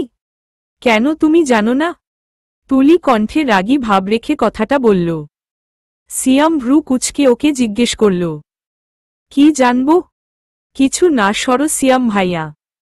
কি হয়েছে তা না বলে তুই কিছুতেই যেতে পারবি না। আমাকে কেন ডিস্টার্ব করছো তুমি? আমার ভালো লাগে তাই। সিয়াম কথাটা বলে তুলির বেনি জোরে টান দিল। তুলি ব্যথায় আহ বলে চেঁচিয়ে উঠল। তবে সেও কম নয়। এগিয়ে এসে সিয়ামের বাহু খামচি দিয়ে ধরল। সিয়াম ওর হাত ছাড়িয়ে নিয়ে ওর মাথায় ঠাস করে একটা থাপ্পড় বসিয়ে দিল। ওদের দুজনের মধ্যে হাতাহাতি শুরু হয়ে গেল। সিয়ামের মা নাসিমা বেগম সবেমাত্র ধোয়া কাপড়চোপড়ের বালতি নিয়ে দরজা খুলে বের হয়েছিল ছাদে শুকাতে দিবে বলে। ওদের দুজনকে মারামারি করতে দেখে চেঁচিয়ে বলল, এই তোরা কি করছিস? সিয়াম, তুলি শুরুটা করেছিস কি? থামো বলছি। তুলি, সিয়াম দুজনে মারামারি বন্ধ করে নাসিমা বেগমের দিকে তাকাল। তুলি কাদো কাদো ফেস করে বিচারের ঝুলি খুলে বসল। দেখো না আন্টি, সিয়াম ভাইয়া আমাকে শুধু শুধু মারছে। নাসিমা বেগম চোখ পাকিয়ে সিয়ামের দিকে তাকাল। সিয়াম ভয় না পেয়ে সাহসী গলায় বলল, ও আমাকে খামচি মেরেছে। তুলি প্রতিবাদী গলায় বলল, তুমি আগে আমার বেনি ধরে টান দিয়েছ সিয়াম ভাইয়া। আমার কোন দোষ নেই। সব দোষ তোর। তুই আমাকে এড়িয়ে কেন চলবি? নাসিমা বেগম ছেলেকে জোরে ধমক দিয়ে বলল, দিনকে দিন হচ্ছিসটা কি? একদম বোনের কার্বন কপি। বোনের নাম উজ্জ্বল করছিস। ওর কাছে মাফ চা। আদর যত্ন দিয়ে সার পালছি আমি। যা বলছি তাই কর সিয়াম। সিয়াম গাল ফুলিয়ে বাচ্চাদের মতো করে বলল, আমি মাফ চাইব না। নাসিমা বেগম রাগী গলায় বলল, তাহলে আমার মার থেকে তোকে কেউ বাঁচাতে পারবে না। জলদি সরি বল। তুলি সিয়ামের দিকে তাকিয়ে মুখ টিপে হাসল। মনে মনে সে পৈশাচিক আনন্দ পাচ্ছে। মায়ের চোখ পাকানো আর রাগী গলা শুনে সিয়াম মুখ গোমরা করে বলল, সরি। তুলি মুখটাকে বাঁকিয়ে শয়তানি হাসি দিয়ে বলল, ইট শ ওকে। নাসিমা বেগম তাড়া দিয়ে বলল, এবার চুপচাপ দুজন দুজনার স্কুল কলেজে যাবি। দুটোকে যেন আমি মুরগির মতো ঠোকরাঠুকরি করতে না দেখি। মায়ের কথা শেষ হতেই সিয়াম তুলির মাথায় আবারও জোরে একটা থাপ্পড় মেরে ভৌ দৌড় দিল। তুলি চোখ বন্ধ করে চেঁচিয়ে বলল, সিয়াম ভাইয়া, আজকে তোমার খবর আছে। সাথে সাথে তুলিও সিয়ামের পেছনে পেছনে দৌড় দিল। নাসিমা বেগম বড় করে একটা দীর্ঘ শ্বাস ফেলে বলল, কাদের বুঝালাম আমি? যেই লাউ সেই কদু। এরা বড় হবে কবে? এদের কথা তো বাদই দিলাম। বড় মেয়েটা তো বিয়ের পরও বদলালো না। আল্লাহ জানে ভবিষ্যতে কি করবে। বিড়বিড় করে কথা বলতে বলতে বালতি নিয়ে ছাদের দিকে রওনা দিলেন তিনি। সেখানে থেকে ফিরে দুপুরের খাবার রান্না করতে হবে। বাসায় মেয়ের জামাই আছে। সবকিছু ঠিকঠাক হওয়া চাই। জামাইয়ের কোন অযত্ন তিনি হতে দিতে পারে না। সাবা, আমাকে 1 কাপ চা করে দে না। মৃদুলের কথা শুনে কপাল কুঁচকে ভ্রু উঁচু করে তাকালো সাবা। একটু আগেই মৃদুল বাইরে থেকে বাসায় ফিরছে। সাবা সোফায় বসে মনোযোগ সহকারে টিভি দেখছে। মৃদুল সাবার দিক থেকে কোন উত্তর না পেয়ে আবার বলল, প্লিজ 1 কাপ চা বানিয়ে দে না। আমি পারবো না। তোরটা তুই বানিয়ে খা। প্লিজ দে না। আমার মাথাটা কেমন জানি করছে। সাবা উত্তর দেওয়ার আগে দরজার সামনে দাঁড়িয়ে নাসিমা বেগম রেগে বললেন, তোর সমস্যা কি সাবা? ছেলেটা কখন থেকে চা খেতে চাইছে আর তুই হেয়ালি করে যাচ্ছিস? নাসিমা বেগম মাত্রই টিভির রুম ক্রস করে নিজের রুমে যাওয়ার সময় দুজনের কথোপকথন শুনে দরজার দিকে এগিয়ে এসেছেন। সাবা মুখ গোমরা করে বলল, আমি পারবো না। তোমার মন চাইলে তোমার আদরের মেয়ের জামাইকে তুমি চা বানিয়ে দেও।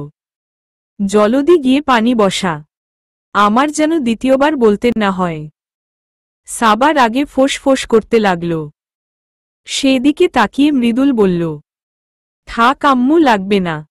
নাসিমা বেগম মৃদুলকে থামিয়ে বলল, তুমি চুপ থাকো। ও নিজ হাতে তোমার জন্য চা বানাবে। সাবা, তুই কি উঠবি নাকি ঝাড়ু নিয়ে আসব? সাবার আগে গজগজ করতে করতে কিচেনের দিকে ছুটল। মৃদুল মন খারাপ করে বলল, কি দরকার ছিল এমন করার আম্মু? দরকার ছিল বাবা, ওকে তো স্বামীর খেদমত করা শিখতে হবে। কিচ্ছু বুঝে না, বুঝতেও চায় না। আমি যদি এখন শাসন করে না শিখিয়ে দেই তাহলে পরবর্তীতে তোমাদের মধ্যে ভুল বুঝাবুঝির সৃষ্টি হবে। আমি মা হয়ে তা হতে দিতে পারি না। ওর হয়ে আমি তোমার কাছে মাফ চাইছি বাবা। মেয়েটা আমার এখনো বাচ্চাই রয়ে গেছে। তুমি ওকে একটু ধৈর্য সহকারে বুঝিয়ে দিও, তাহলে ও বুঝতে পারবে। আপনি কোন চিন্তা করবেন না আম্মু, আমি আছি তো। আমি থাকতে ওর কোন সমস্যা হবে না। বাঁচালে তুমি। এর জন্য তোমাকে এই পাগলি মেয়ের জন্য পছন্দ করেছে ওর বাবা। বাবা কোথায়? গার্মেন্টসে আছে। আজ নাকি আসতে দেরি হবে। তুমি চুপচাপ বসে থাকো। মাথা ব্যথার বাম দিব? না আম্মু, দরকার নেই। চা খেলে ভালো লাগবে। আচ্ছা থাকো তাহলে, কিছু লাগলে আমাকে বলো। জি নিশ্চয়ই। নাসিমা বেগম চলে গেলেন। সে চলে যেতেই মৃদুলের ঠোঁটের কোণে শয়তানি হাসি দিল। মৃদুলের একটুও মাথা ব্যথা করছে না। এগুলো সব চালাকি ছিল। সাবাকে আড়মোচে টিভি দেখতে ওর সহ্য হচ্ছিল না। ওকে জ্বালাতে ইচ্ছে করছিল। সাবার আরামটা ওর সহ্য হচ্ছিল না বলেই মনে মনে এই ফন্দি এঁটেছে। পর্দার আড়ালে শাশুড়িকে এদিকে আসতে দেখে সাবাকে চা বানানোর ফরমায়েশ দিল। মৃদুল ভালো করে জানে সাবা রাজি হবে না, তাতে ওর শাশুড়ি চটে যাবে। বকা খেয়ে শেষে সাবাকে চা বানাতে যেতে হবেই। মৃদুল সোফার ওপর লম্বা করে আধশোয়া হয়ে শুয়ে খুশিতে পা নাড়াতে লাগল। অপরদিকে সাবা বিড়বিড় করে বকে মৃদুলের 14 গুষ্টি উদ্ধার করছে। চায়ে চামচ দিয়ে চিনি মিলাতে মিলাতে বলল, আমাকে জ্বালানোর জন্য তুই এমন করেছিস তা আমি ভালো করেই জানি। দেখ আমি এবার কি করি। মনে মনে শয়তানি হাসি দিল সাবা। লিকুইড দুধের প্যাকেটটা হাতে নিয়েও রেখে দিল। রং চায়ের মধ্যে অন্য কিছু মিশাবে। মিটসেফ থেকে গুঁড়া মরিচের ডিব্বাটা নিয়ে 2 চামচ মিশিয়ে দিল। তারপর খুশিমনে চায়ের কাপ নিয়ে রুমে চলে এলো। মৃদুলের দিকে চায়ের কাপ এগিয়ে দিয়ে বলল, নে তোর চা। হুম, টেবিলে রাখো। সাবা চায়ের কাপটা টেবিলে রেখে মৃদুলের পাশে বসল। মৃদুল আজকের সংবাদপত্রটা নেড়েচেড়ে হেডলাইনগুলো পড়ছিল। চায়ের কাপটা হাতে নিয়ে এক ভ্রু উঁচু করে সাবাকে জিজ্ঞেস করল, কিছু মিশাসনি তো? এত সন্দেহ থাকলে খেতে হবে না। সাবা মুখটাকে সিরাস ভঙ্গিতে রাখার যথাসাধ্য চেষ্টা করছে। হাসলে মৃদুল বুঝে যাবে। মৃদুল চায়ের কাপটা এদিক সেদিকে ঘুরিয়ে দেখছে। ওর কাছে চায়ের রংটা ভালো ঠেকেছে না। পরীক্ষা করার জন্য ছোট করে এক চুমুক দিতেই ওর ঠোঁট দুটো জ্বালা আরম্ভ করল। সে আরেকটা বোকামি করল। মুখে থাকা চা নিচে না ফেলে গিলে ফেলল। কাপ রেখে সাবার ওড়না দিয়ে জিহ্বা, ঠোঁট ঘষতে লাগল। জিহ্বা, ঠোঁট ঝালে জ্বলে যাচ্ছে।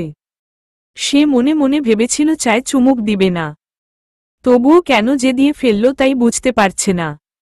এখন তাতে আফসোস হচ্ছে। অন্যদিকে সাবা হাসতে হাসতে সোফায় গড়াগড়ি খাচ্ছে। পেটে হাত দিয়ে হাসতে হাসতেই বলল, একদম ঠিক হয়েছে, এবার বুঝো ঠেলা। সকালে আমার কফিতে থুথু মিশিয়েছিলি তার প্রতিশোধ। পানি পানি পানি দে সাইব্বানি। একটুও না। তোরটা তুই খেয়ে আয়। ঝাল কেমন লাগছে চান্দু? আরও লাগবে আমার সাথে? মৃদুলের চোখ দিয়ে পানি পড়ছে। ঠোঁট থেকে শুরু করে গলা অবধি ঝালে জ্বলছে। 2 হাত নাড়িয়ে লাফাচ্ছে সে। তা দেখে সাবা ঘর কাঁপিয়ে হাসছে। মৃদুল আবারও বলল, একটু চিনি এনে দে। একটুও না। প্লিজ দে। দিব না। দিবি না? একটুও দিব না। ওকে তাহলে আমারটা আমি নিয়ে নিচ্ছি। হুম যা। মৃদুল এগিয়ে এসে এক হাতে কোমর জড়িয়ে ধরে, আরেক হাতে চুলে ডুবিয়ে সাবার অধর যুগল দখল করে নিল। সাবা হকচকিয়ে গেল। মৃদুল যে এমন কিছু করবে তা সে মোটেও ভাবেনি। সাবার চোখ দুটো চটগাছ। সে যে মৃদুলকে ধাক্কা দিয়ে সরাবে সেই ধ্যানেও নেই। মৃদুল আরো শক্ত করে কোমর জড়িয়ে ধরে পরম যত্নে সাবার অধর যুগলে শাসন চালাতে লাগল। পরের দিন বিকেলবেলায় মৃদুল বের হয়ে গেছে বন্ধুদের সাথে আড্ডা দিতে। এখনো ফিরে আসেনি। তাতে সাবার কোন টেনশন নেই। মৃদুল না থাকলে তার কোন সমস্যা নেই। সোফায় চিৎপটাং হয়ে শুয়ে টিভি দেখছে। হঠাৎ কলিং বেল বেজে উঠল। নাসিমা বেগম কিচেন থেকে চেঁচিয়ে বলল, সাবা দেখ তো কে এসেছে। আমি পারব না, তুমি যাও। জলদি যা, নয়তো খুন্তি দিয়ে ছ্যাঁকা দিব। প্লিজ আম্মু, বিরক্ত করো না। আমার ফেভারিট শো হচ্ছে। আমি উঠতে পারব না। নাসিমা বেগম ফোঁস করে উঠলেন। তবে তিনি আরও কিছু বলার আগে কলিং বেল বেজে উঠল। এখন হাজার কথা শুনলেও সাবা উঠবে না। মেয়ের ওপর ঈষৎ রেগে দ্রুত পায়ে দরজা খুলে দিলেন। দরজা খুলতেই মিথিলা বড় করে একটা সালাম দিল। আসসালামু আলাইকুম আন্টি। ওয়া আলাইকুমুস সালাম। কেমন আছো মা? আলহামদুলিল্লাহ ভালো, আপনি? আলহামদুলিল্লাহ ভালো মা। ভেতরে এসো। মিথিলা হাতে থাকা বড় বক্সটা এগিয়ে দিয়ে বলল, আম্মু আপনাদের জন্য খিচুড়ি রান্না করে পাঠিয়েছে, তাই দিতে এসেছিলাম। তুমি ভেতরে আসো আগে। মিথিলা ভেতরে ঢুকতেই নাসিমা বেগম দরজা আটকে দিলেন। মিথিলা এদিক সেদিকে তাকিয়ে জিজ্ঞেস করল, মৃদুল, সাবা কোথায় আন্টি? মৃদুল বিকেলে বের হয়েছে, এখনো আসেনি। সাবা টিভি দেখছে, তুমি ওর কাছে যাও। আমি আসছি। মিথিলা বক্সটা সাবার মায়ের হাতে দিয়ে ভেতরে চলে গেল। টিভির রুমে গিয়ে দেখল সাবা এক ধ্যানে টিভি দেখছে। আশেপাশে কোন দিকে খেয়াল নেই। মিথিলা পাশে বসে গলা খাকরি দিয়ে বলল, বাবার বাসায় এসে আমাকে ভুলেই গেছিস। মিথিলার কণ্ঠ পেয়ে সাবা চোখ দুটো বড় বড় করে চিৎকার দিয়ে জড়িয়ে ধরে বলল, মিথিলা আপু, সর, কথা নেই তোর সাথে। আমাকে ভুলে গেছিস? কি যে বলো না তুমি। আমার কিউটি পিউটি আপুটাকে কি আমি ভুলতে পারি? তা তো দেখলামই। গত 3 দিন ধরে এখানে। একবার আমার খোঁজ নিতে বাসায় যাসনি? হ্যাঁ, সত্যি যাইনি। গতকাল বিকালে যাব বলেছিলাম। তারপর আম্মু বলল তুমি নাকি টেইলর্সের দোকানে গিয়েছিলে ড্রেস বানাতে, তাই যাওয়া হয়নি। হয়েছে, আর অজুহাত দিতে হবে না। দুজন টুকটাক কথা বলতে লাগল। মিথিলার বিয়ে হয়েছে আরও 8 মাস আগে। স্বামী তুহিন প্রবাস থাকার সুবাদে বেশিরভাগ সময় বাবার বাসায় থাকে সে। মৃদুল ও মিথিলার বয়সের ডিফারেন্স মাত্র 2 বছর। সাবার ভীষণ ভালো লাগে মিথিলাকে। সাবার মৃদুলের সাথে যতটা খারাপ বন্ডিং তার থেকেও ভালো বন্ডিং মিথিলার সাথে। মিথিলাকে নিজের বড় বোন মনে করে। সাবাকেও মিথিলা নিজের ছোট বোনের মতো স্নেহ করে। সেই ছোট থেকে একসাথে বড় হচ্ছে তারা। মৃদুলদের বাসা 3য় তলায়, সাবাদের বাসা 2 তলায়। তারা ভাড়া থাকে। তবে তাদের বাবা 2 বন্ধু মিলে শহরে প্লট কিনতে চাইছে। আর কত ভাড়া থাকবে? দুজন হেসে খেলে কথা বলছিল। সেই হাসির ঝংকার নাসিমা বেগমের কানে এসে বাড়ি খাচ্ছে। খাবারের ট্রে হাতে নিয়ে টিভির রুমে প্রবেশ করলেন তিনি। মিথিলাকে উদ্দেশ্য করে বলল, তুহিন কেমন আছে মা? আলহামদুলিল্লাহ, আপনাদের দোয়ায় ভালোই আছে। কথা হয় ওর সাথে? হ্যাঁ, একটু আগেও হয়েছে। অবসর পেলেই ভিডিও কল দিয়ে বসিয়ে রাখে। তোমার শ্বশুর শাশুড়ি কেমন আছেন? শাশুড়ি ভালো আছে। শ্বশুরের শরীর ততটা ভালো না। ডায়াবেটিস বেড়ে গেছে। সকালে কল করেছিলা তখন শাশুড়ি বলল, ডায়াবেটিস আজকাল কাউকে শান্তিতে থাকতে দেয় না। নাও মা, খাও। এসব কেন করতে গেলেন আন্টি? কুটুম বাসায় এলে কি খালি মুখে ফিরিয়ে দিব? কথা না বলে সব শেষ করো। সিয়াম কোথায়? মৃদুলের সাথে বের হয়েছে।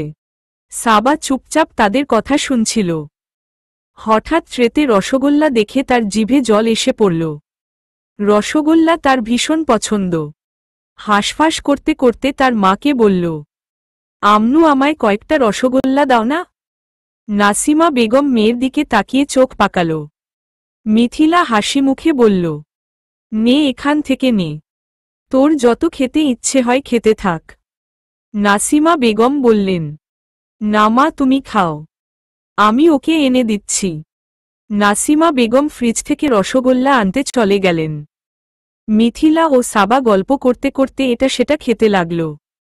বেশ কিছু সময় পর নাসিমা বেগম রসগোল্লা নিয়ে এসে ওদের গল্পে সামিল হল। মৃদুল ফিরেছে কিছু সময় আগে।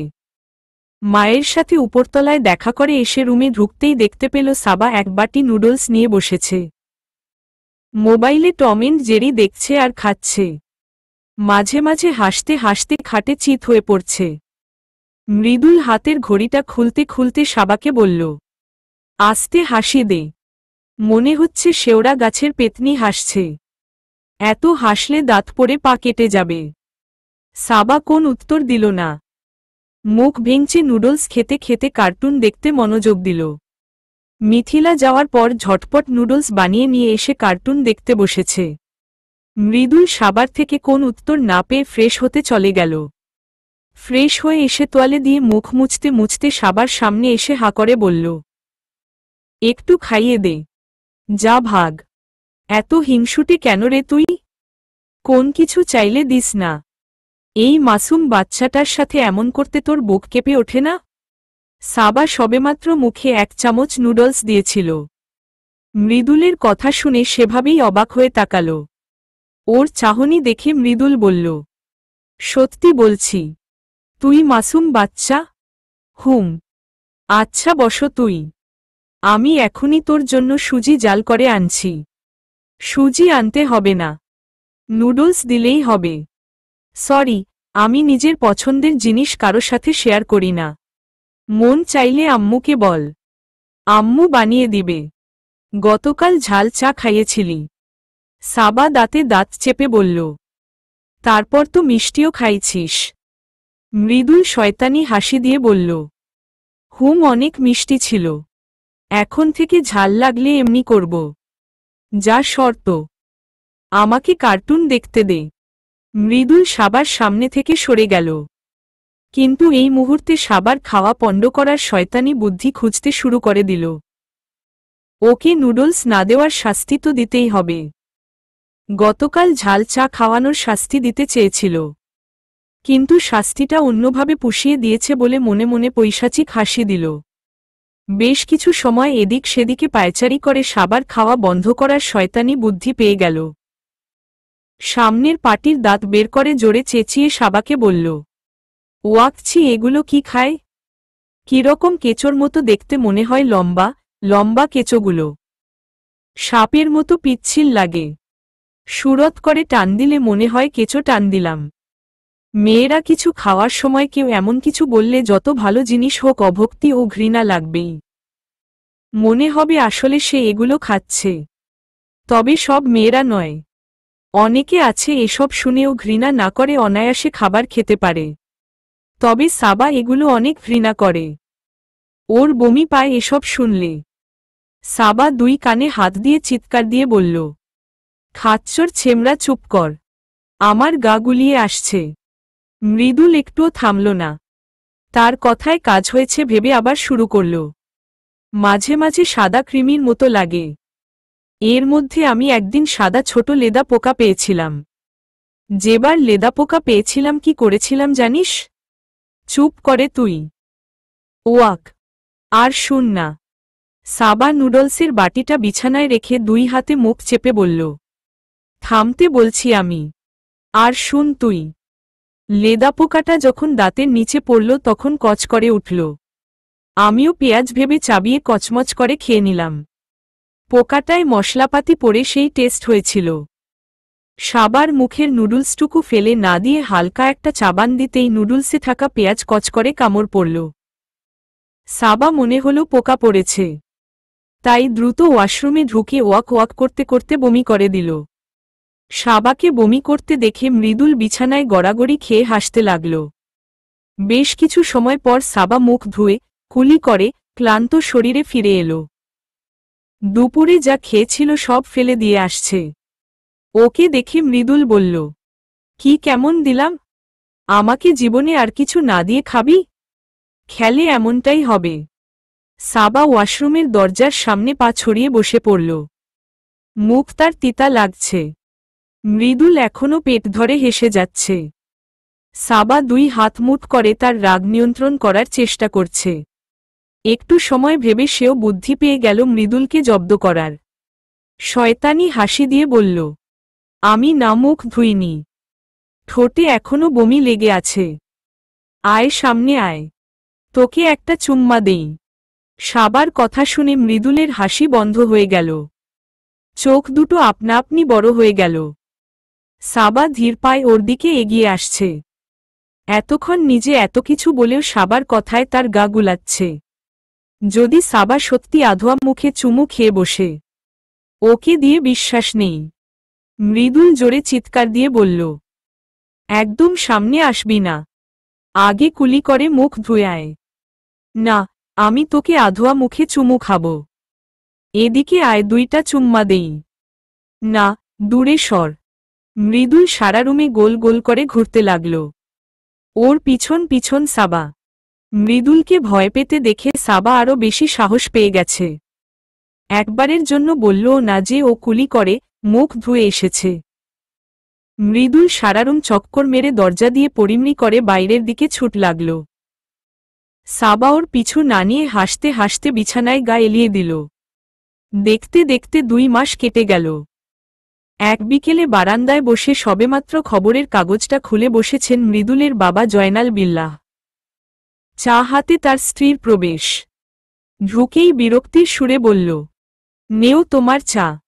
তুমি কেন, বৌমা কোথায়? তার কি আর এসবে মন আছে? সংসারের সব তো এখনই আমায় সামলাতে হয়। তোমার সংসার কি সামলাবে তাহলে? ভেবেছিলাম বউ আসলে একটু সুখ করতে পারব। সবকিছু তার হাতে তুলে দিয়ে পায়ের ওপর পা তুলে বাকি জীবন পার করব। আমার কি আর সেই কপাল আছে? জয়নাল বিল্লাহ খবরের কাগজ থেকে চোখ না সরিয়ে সরাসরি প্রশ্ন করলেন, কি হয়েছে হঠাৎ এমন কথা কেন? কেন বলছি জানো না? না বললে জানব কি করে? সবই আমার কপাল। আহ, মৃদুলের মা বলবে তো কি হয়েছে? জয়নাল বিল্লার চোখ মুখে কিছুটা বিরক্তির ছাপ দেখা গেল। তাতে সুমি বেগম কিছুটা বিব্রত হয়ে গেল। স্বামী চটে গেলে সে যে কথা বলতে এসেছে তা বলতে পারবে না। তাই ভনিতা না করে দ্রুত বলল, মৃদুলের জন্য কি তোমাকে সাবাকেই পছন্দ করতে হলো? পৃথিবীতে কি মেয়ের আকাল পড়েছে? কেন, সাবা কি করেছে? কিছুই করেনি। সে মোটেও সংসারী মেয়ে নয়। আমি মৃদুলের জন্য একটা লক্ষ্মী মেয়ে আনতে চেয়েছিলাম, যে পুরো সংসারটাকে আর আমার ছেলেটাকে সামলে রাখবে।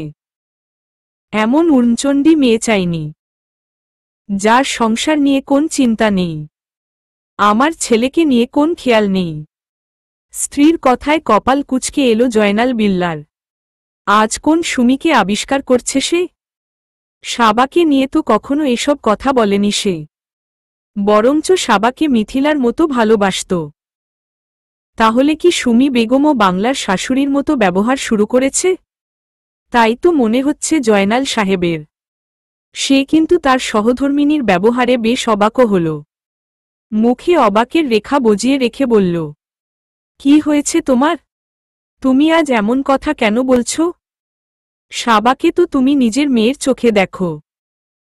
তাই তো খুশি মনে ওকে ঘরের বউ করে আনলাম। আজ তোমার কথার সুর বদলে গেল কেন? তুমি তো কখনো এমন ব্যবহার করো না। তোমার শরীর ঠিক আছে তো? হ্যাঁ, সবকিছু ঠিক আছে। তুমি ভুল বলনি। আমি সাবাকে পছন্দ করি, কিন্তু ওকে বৌমা হিসেবে নয়। মেয়ে হিসেবে ও ভালো, কিন্তু বউ হিসেবে নয়। আমি মৃদুলের সাথে সাবার বিয়েটা মেনে নিতে পারিনি। এমন উড়নচণ্ডী মেয়ে বউ হিসেবে একটুও পারফেক্ট নয়। আমি ওকে মেনে নিতে পারছি না। ভেবেছিলাম বিয়ের পর সব ঠিক হয়ে যাবে, কিন্তু আমি নিরাশ। ওদের দুজনের সম্পর্ক ঠিক নেই, আগের মতোই আছে। আমি বউ এনে রান্নাঘর থেকে একটু অবসর পাই না। রাজ্যের যৎকাজ আমারই করতে হয়। এসব কথা শুনে পর্দার আড়ালে থাকা সাবার হাতটা ঠকঠক করে কাঁপতে লাগল। মনে হচ্ছে এই বুঝি চায়ের কাপটা পড়ে গিয়ে ঠাস করে শব্দ হবে। শ্বশুরকে চা দিতে এসেছিল সে। শাশুড়ির কথা শুনে ভেতরে যাওয়ার সাহস হল না।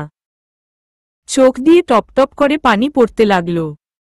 সে তো গত মাস থেকে ভালো বউ হওয়ার চেষ্টা করছিল, তবু কেন এত সমস্যা? ওড়না দিয়ে চোখ মুছে দ্রুত সেখান থেকে সরে গেল। মাথাটা চক্কর দিচ্ছে। এখানে বেশি সময় থাকলে মাথা ঘুরে পড়ে যাবে। মৃদুলের মা জয়নাল বিল্লাহ স্ত্রীর দৃষ্টি আকর্ষণ করার জন্য মৃদু স্বরে ডাকল। সুমি বেগম চোখ তুলে তাকিয়ে বলল, হুম বলো। কোন মানুষ পারফেক্ট নয়, তাকে করে নিতে হয়। তুমি ঠিক বলেছ, সাবা একটু ছটফট স্বভাবের মেয়ে, তবে মনের দিক দিয়ে ভীষণ ভালো। ওকে তুমি এতদিনেও বুঝতে পারলে না, তাতেই আমার আফসোস। সাথে মন খারাপ হয়ে গেল। তুমি ওর সাথে শাশুড়ি সুলভ ব্যবহার না করে মায়ের মতো আচরণ করো, তাহলে দেখবে তোমাদের সম্পর্কটা আগের মতো ঠিক হয়ে গেছে। তোমার কথা শুনে বুঝলাম তুমি এখন ওকে ছেলের বউয়ের চোখে দেখো, মেয়ের চোখে নয়। তাই ওর এত দোষ তুমি খুঁজে পাও। কোথায়? আগে তো এসব দেখিনি, তাই তোমাকে বলবো ওর সাথে সম্পর্ক বাজে না করে সুন্দর করে বুঝাও। কোন ভুল হলে বকাঝকা না করে ঠান্ডা মাথায় সুন্দর করে বুঝিয়ে দাও। কাজের সময় ওকে ডাক দিবে, দুজন গল্প করতে করতে কাজ করবে। এতে দুজনের সম্পর্ক মজবুত হবে। তুমি যদি এসব না করে সব হেলাফেলা করে ছেড়ে দাও, তাহলে খুব শীঘ্রই তোমাদের সম্পর্ক নষ্ট হবে। যেই পরিবারে বউ শাশুড়ির সম্পর্ক খারাপ, সেই পরিবারে অহরহ অশান্তি লেগে থাকবে।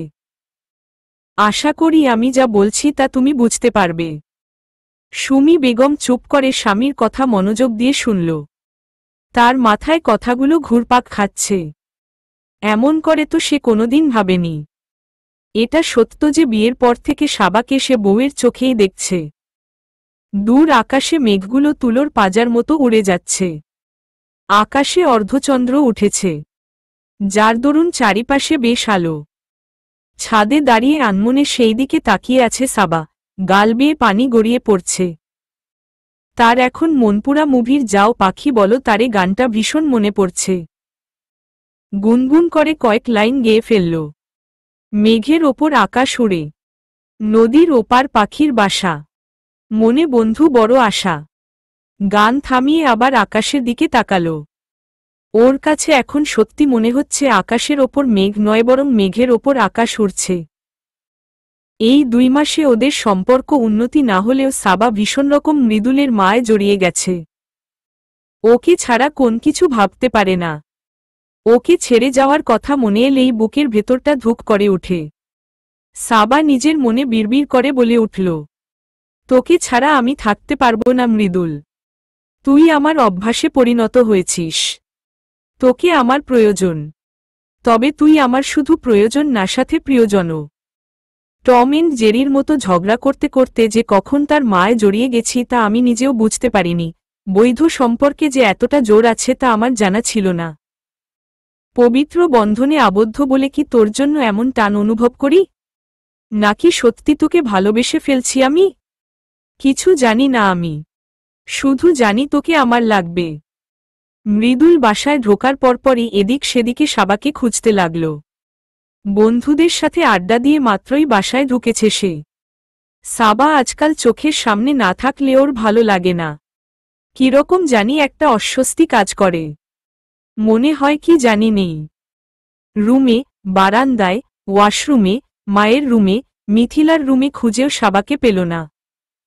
এমনকি কিচেনে, ড্রয়িং রুমেও নেই। গেল কোথায় মেয়েটা? মৃদুলের কেমন জানি ছটফটানি শুরু হয়েছে। এই মুহূর্তে সাবাকে ওর ভীষণ প্রয়োজন। মিথিলা ওর শ্বশুর বাড়ি, নয়তো মৃদুল সিউর থাকত সাবা মিথিলার কাছে আছে। মায়ের রুমের কাছে গিয়ে উকি মেরে মৃদুল জিজ্ঞেস করল, আম্মু, সাবা কোথায়? তোর রুমে নেই? থাকলে কি তোমাকে জিজ্ঞেস করি? আমি তো রুমেই দেখেছিলাম। এখন কোথায় বলতে পারবো না, তবে তুই একবার ওদের ফ্ল্যাটে দেখে আসতে পারিস। মায়ের বলতে দেরি মৃদুলের দৌড় দিতে দেরি নয়। সাবাদের ফ্ল্যাটে এসে কয়েকবার কলিং বেল বাজাতেও কারো রেসপন্স পাওয়া গেল না। এতে মৃদুলের ছটফটানি বেড়ে গেল। কতক্ষণে দরজা খুলবে সেই চিন্তায় বিভোর সে। অল্প একটু দেরিও তার সহ্য হচ্ছে না। মিনিট 2 পর দরজা খুলল সিয়াম। মৃদুলকে দেখে জিজ্ঞেস করল, আরে মৃদুল ভাইয়া, এসো ভেতরে এসো। আমি বাসার ভেতরে ঢুকতে আসিনি। তাহলে তোর আপু কোথায়? কেন, আপু তো তোমাদের বাসায়। আমাদের বাসায় তো নেই, তাই ভাবলাম তোদের বাসায় এসেছে কিনা। সিয়াম উত্তর দেওয়ার আগে ভেতর থেকে নাসিমা বেগম চেঁচিয়ে জিজ্ঞেস করল, এই সিয়াম কে এসেছে? আম্মু, মৃদুল ভাইয়া এসেছে। ভেতরে আসতে বল। আচ্ছা। মৃদুল সিয়ামকে তাগাদার সুরে বলল, সত্যি তোদের বাসায় আসেনি সাবা? না ভাইয়া। আপু আসলে আমি কি না বলতাম? সিয়ামের মুখ দেখে মনে হচ্ছে না সে মিথ্যে বলছে। মৃদুলের সাথে সিয়াম কখনো মিথ্যে বলেও না। সিয়ামের কথা শুনে মৃদুলের কপালে চিন্তার ভাঁজ পড়ল। বিড়বিড় করে বলল, তাহলে গেল কোথায়? তোমার সাথে কি কোন ঝামেলা হয়েছে আপুর? নয়তো এই বেলায় গেল কোথায়? আমার সাথে কিছু হয়নি। তাহলে আন্টির সাথে? সেটা আমি জানি না। এখন ওকে আমি খুঁজব কোথায় বলতো? সিয়াম কয়েক মিনিট চোখ মুখ কুঁচকে কিছু একটা ভাবল। তারপর মৃদুলকে বলল, ভাইয়া তুমি একবার ছাদে দেখে আসো তো। মাঝে মাঝে আপু ছাদে গিয়ে দাঁড়িয়ে থাকে। হতে পারে এখনো ছাদে গিয়েছে। সিয়ামের কথা শুনে মৃদুলের মুখটা খুশির ঝলক দিল। এতক্ষণ তো চিন্তায় ছাদের কথা ভুলেই গিয়েছিল। সিয়ামের কাঁধে চাপড় মেরে দৌড় দিল ছাদের দিকে। ছাদে গিয়ে এদিক সেদিকে খুঁজে দেখতে পেল কোণার দিকে সাবা পিছন দিক ঘুরে দাঁড়িয়ে আছে। সে সারা দালান খুঁজে হয়রান। আর সাবা এখানে দাঁড়িয়ে আছে। তা দেখে মৃদুলের মাথায় চিনচিন করে রাগ উঠে গেল। মৃদুল দিকপাশ না তাকিয়ে দৌড়ে সেদিকে গিয়ে সাবাকে নিজের দিকে ঘুরিয়ে গালে ঠাটিয়ে এক থাপ্পড় বসিয়ে দিল। রং তুলি। সিয়ামের কণ্ঠস্বর পেয়ে ঘাড় ঘুরিয়ে তুলি পেছনে তাকাল। তুলি কথা না বলে ভেঙচি কেটে বেনি নাচিয়ে নাচিয়ে রাস্তার কিনারা দিয়ে হাঁটতে লাগল। মাত্রই কোচিং থেকে বের হয়েছে সে। সিয়াম রাস্তার অপর পাশে ফিজিক্স প্রাইভেট পড়তে গিয়েছিল। সিয়াম দৌড়ে ওর পাশে এসে হাঁপাতে হাঁপাতে বলল, কিরে রংতুলি, কানে কি শুনতে পাস না? কখন থেকে ডাকছি তোকে। কি জন্য ডাকছ তাই বলো? ইদানিং আমার সাথে এভাবে কথা বলিস কেন তুই? আমি আবার কি করলাম? কিছু বললে ছাত করে উঠিস। একটুও না। সত্যি কথা বলছি। তুলির মাথায় হঠাৎ একটা কথা খেয়াল হল। প্রথমে বিষয়টা সে মোটেও পাত্তা দেয়নি। কপাল কুঁচকে সিয়ামের দিকে তাকিয়ে জিজ্ঞেস করল, এই সিয়াম ভাইয়া, তুমি আমাকে কি নামে ডাকলে এতক্ষণ? সত্যি করে বলবে? তুলির কথায় সিয়ামের মুখটা শুকিয়ে গেল। তাড়াহুড়োয় সে এক নামের বদলে আরেক নাম বলে দিয়েছে।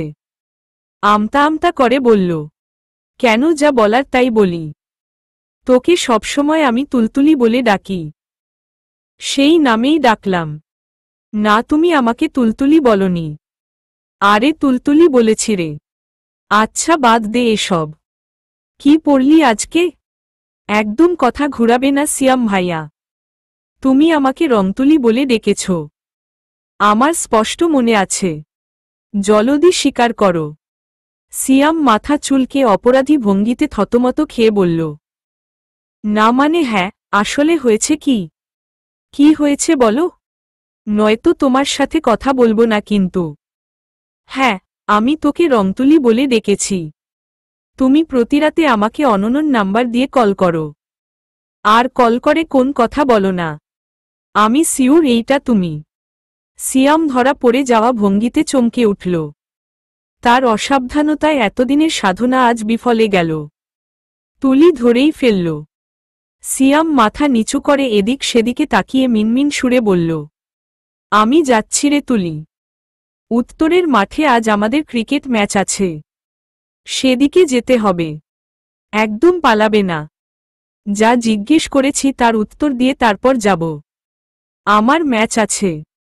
সিয়াম পালাতে নিলে তুলি পেছনে থেকে ওর শার্ট খামচে ধরে রেগে বলল, উত্তর না দিয়ে কোথায় পালাচ্ছ? শার্ট ছাড়, ছিঁড়ে যাবে তো। একদম চুপ। উত্তর দাও। কিসের উত্তর দিব? প্রতিরাতে তুমি আমাকে আননোন নাম্বার থেকে কল দাও, তাই না? সিয়াম ঝাড়া মেরে তুলির থেকে নিজেকে ছাড়িয়ে কপট রাগ দেখিয়ে বলল, আমার তো খেপড়ে কাজ নেই যে তোকে কল দিতে যাব। তুই কি এমন ইম্পর্ট্যান্ট মানুষরে তোকে আমার কল দিতে হবে? আমি ঘুমিয়ে কুল পাই না, আবার তোকে কল দিব? অন্য কেউ হলে কথা ছিল। যা সর, নিজেকে কি ঐশ্বরিয়া ভাবিস নাকি? তুলি রেগে বলল, প্রতিদিন কল দিয়ে এখন আবার গলা পিটানো হচ্ছে?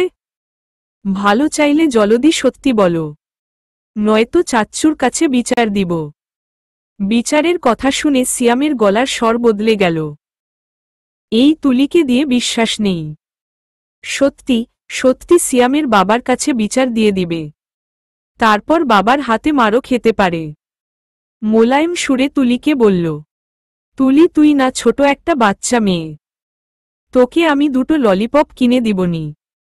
তুই আব্বুকে কিছু বলিস না। এই তুমি কাকে বাচ্চা মেয়ে বলো? তুমি জানো আমি কত বড় মেয়ে?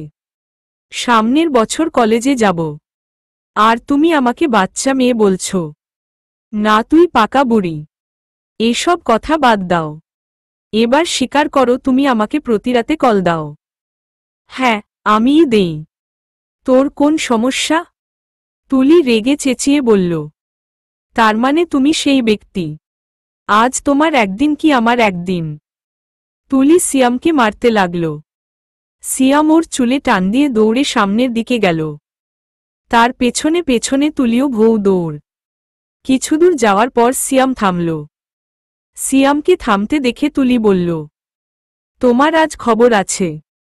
শোন না রংতুলি, কোন কথা শুনব না আমি? না শুনলেও আমি বলবো। আমি কান বন্ধ করে রাখব। রাখো তাহলে।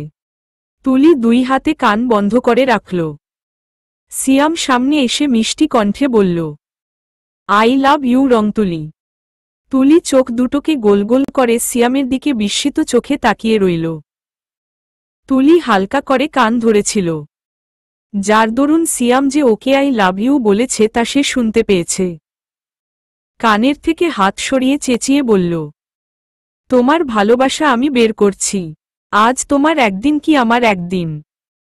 সিয়ামকে কিছু বলতে না দিয়ে রাস্তার পাশ থেকে একটা ছোট লাঠি নিয়ে সিয়ামকে ধাওয়া করল। সিয়াম আর কি বলবে? সে ইতিমধ্যে বুঝতে পারছে পাগলি চেতে গেছে, তাই পরিমরি করে ছুট লাগাল। পরন্ত বিকেলে সূর্যের আলোটাও মিলিয়ে আসছে। দূর আকাশে এক ঝাঁক নাম না জানা পাখি উড়ে গেল বহুদূর। সেদিকে তাকিয়ে সাবার বুক চিরে একটা দীর্ঘশ্বাস বের হয়ে গেল।